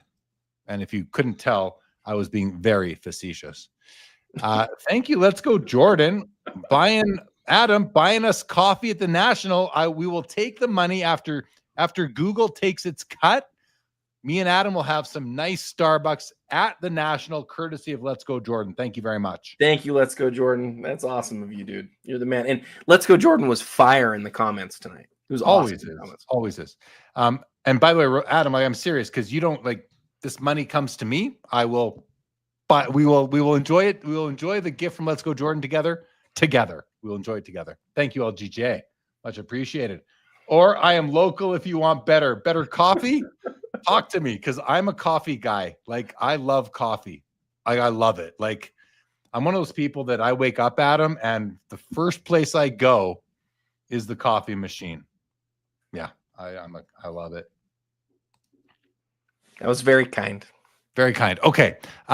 Just to continue scrolling through here, there's a Wemby. Westbrook Logoman 101 does a whopping $8,400. Got the Caglianone, Jack Caglianone, got a 25-14-4. Is he still lighting it up? This is another nice year rubies. The Amoeba year, McGrady out of 50 does 11-7. The Johnny Moore base card PSA 10 does 10-5. That card's kind of, it was more closer to 15 for a while, 13, 14, 15, settling in at 10-5 now. Good. Malik Neighbors, Kaboom Gold out of 10 does 12-6. Caitlyn Clark, Gold Ice out of 10 does $12,000. Wemby, rookie patch auto to 25. Nice looking card, does 9,100. Serena, SI for Kids, 99. Curry, Pen Pals, 16.8. Talk about a beautiful second year card, Adam. This one right here might be among my all-time favorites. And listen, I had a Nolan Ryan rookie card, and I had it for a long time. I had a beautiful copy. sold it.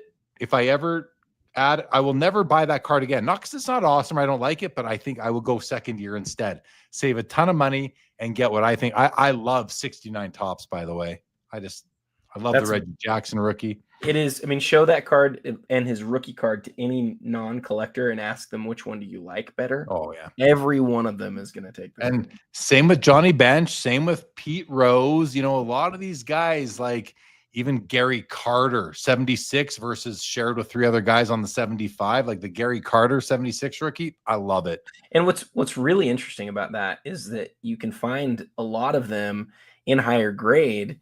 Like it's a lot harder to find those later years because for so long now, people have thought the rookie is the card to have. It wouldn't be shocking to me that at some point, like the hobby really switches on that, because if everybody agrees from an aesthetics perspective and everyone looks at it and goes, wow, these are way rarer, like you never know. Yeah. Just looking at this comment from KCH, says, I saw Dr. Beckett in a video where he referred to condition freaks, and that back in the day, it was seen as bad sportsmanship to hunt down all the gem mints. I recall that vibe from the early 80s. Yeah, Casey, I have a similar recollection of that from the 80s, where going to, school gymnasium card shows, Grant Park High School in Winnipeg, where I was going to that, the one I'm thinking of. And I remember a similar vibe. It's vague, but I have a feeling I remember it somewhat. All right. I love apparitions, by the way. The Kobe out of 100, refractor, PSA 10, $14,400. Centurions, refractor out of 75. Centurions and apparitions are both awesome. I love both of those. Another green PMG, Mark Jackson, $8,700. Penix Jr., gold, 96. Grant Hill Logoman from 2015, 17.4. This seems like a good deal, no? Feels like a pretty good number. Yeah. And last page, how many cards are on last page? Oh, it's pretty much a full page, actually. But let's see what we got. We got the Steph Curry 101 Nebula, 97.50 suit card. Jalen Hurts 101 from Select does 16.2. A nice Messi does 11.250. Tom Brady playoff momentum.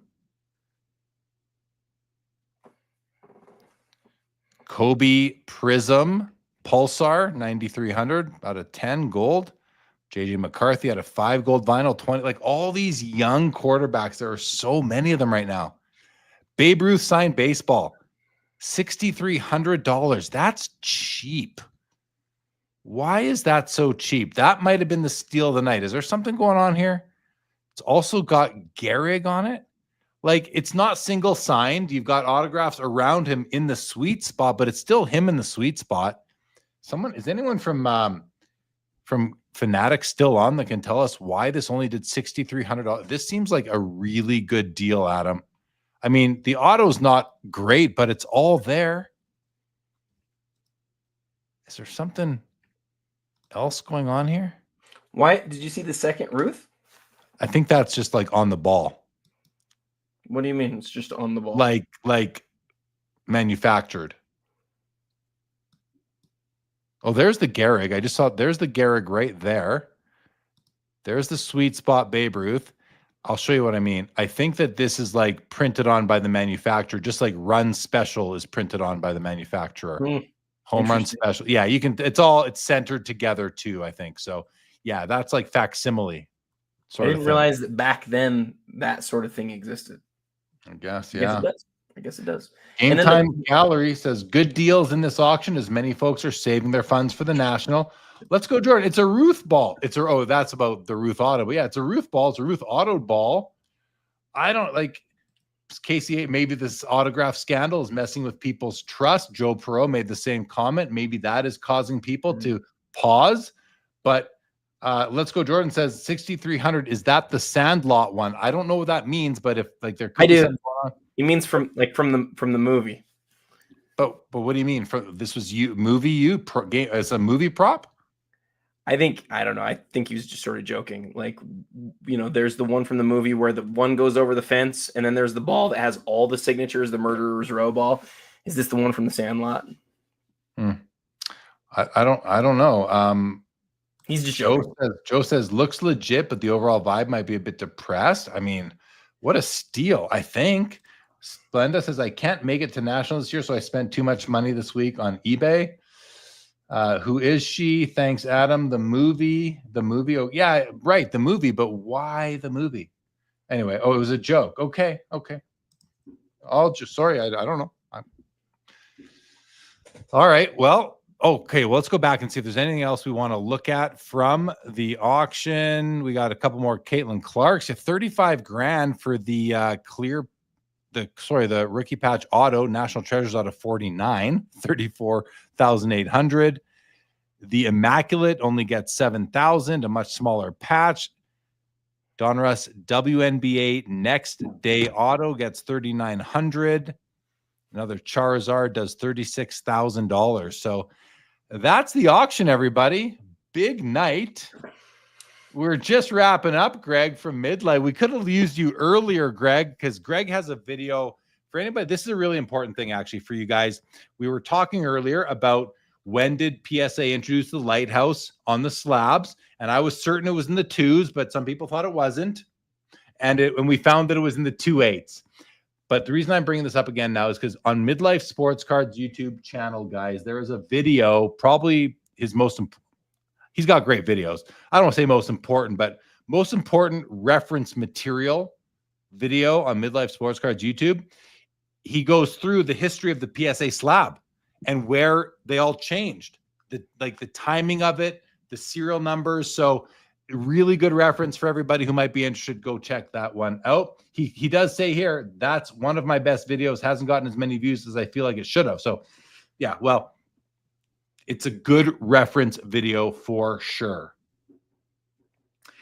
Kinger fell off the couch from Jordan's joke that I didn't even get. Okay, well, I feel silly now. Thank you. He's even thanking Kinger for that. Midlife says I'm too kind. Well, it's not about being. You did a great service for the hobby with that video, Greg. So I might be too kind, but you did all the work. I just think it's important that people know that it's out there. You ever want to go watch that video, guys, or at least, bookmark it for later. He says he's going to go repost it. I don't really know what that means as far as YouTube videos goes, how you repost a YouTube video, but maybe he can make a post on his YouTube channel that references the video. Thank you, Laura. Says entertaining, educational. Great job, Adam and Jeremy. The Philippines collection. Agreed. Just watched that about a month ago. Great video. Oh, the Midlife one. Yes, he'll repost it so it's easy to find, says Greg at Midlife. Let's go, Jordan. It's one of the most classic baseball. I know the movie. I know what the movie is. I just didn't get the joke. Sorry, guys. I'm scrolling. Jeremy, I'm scrolling through my Twitter right now, and I think in the first 6 scrolls, there's 10 different posts about the Caitlyn Clark flawless tonight. That was the story of the night. That was story for sure. $500,000 or 600,000. 660. Good night to you, Linda's first. Thank you, Casey H. Splenda, thank you for joining us and engaging in the chat. And now I know we have at least 3 collection policies in common. Adam, I think we're going to wrap this one up. Before we do, again, rest in peace, Hulk Hogan, Ozzy Osbourne, Malcolm Jamal Warner, and everybody else in the world who's passed away. National is coming up next week. And guys, also important, tomorrow morning on the Cajun Cardboard YouTube channel, Brian Dennison, Mr. Cajun himself, will have released his post-mortem on this auction. Always a good episode on the Cajun Cardboard YouTube channel. Check it out there tomorrow if you have time. All right, Kinger, thank you so much. Mollico, thank you. Joe Perot, thank you as always. Davius Sports, I'm glad you made your way here from Instagram. Adam says we'll see all the national. Yes, crazy stuff, Michael H. Let's go, Jordan. See you next week. Looking forward to it. Jeff McMahon, good night. Good night to you. Michael Mazziano, good night to you. Thank you for joining us. Travis Mater, fellas, I have a $170,000 Jordan collection. Is it the right time to sell? Yes, but I don't want to give advice on that because you just things can. I gave advice to myself and I should have held out. But hey, I needed the money when I needed the money. You do what you got to do. No looking back. Okay, Adam, thank you. This is episode 51 of the Fanatics Collect Premier Auction Ending Watch Party here on the Sports Cards Live YouTube channel. It's 150 hours or so of me and Adam doing the show over 4+ years now. Thorson, thank you very much. We will see you soon. Have a great weekend. Thank you, Travis. Thank you, Casey. Thank you, Let's Go Jordan, and everybody else out there, guys. You ever want to reach out to me directly? Instagram, jlee_sportscardslive. It's on the screen right now. Adam is at the Real 27 guy. If you see me at the National and we've never met before, I don't know what you look like, just say hi to me. Let me know you're in the chat. I'd love to meet you and take a selfie and say hello. Fun stuff. Adam, any parting words from you? I'd say the same thing. We always love going to National and seeing everybody. It's always good to see you. You and I get to see each other once a year, so it'd be great to see you Wednesday. I'll see you Wednesday. What day do you get in? Is it Wednesday or is it before? Tuesday night. Okay. I get in Wednesday afternoon, so I will see you sometime Wednesday night, probably. Sounds good, buddy. Sounds good. See you, Michael H. Philippines Collection. You take care. Everybody in the chat, thank you so much for joining us again tonight. And with that, here on July the 24th, 2025, this episode of the Fanatics Collect Premier Auction Ending Watch Party is now over. And good night, everybody. Thanks for tuning in and being a part of the Sports Cards Live community. Don't forget to like, subscribe, and most of all, keep collecting. More great content to come. Sports Cards is a lifestyle.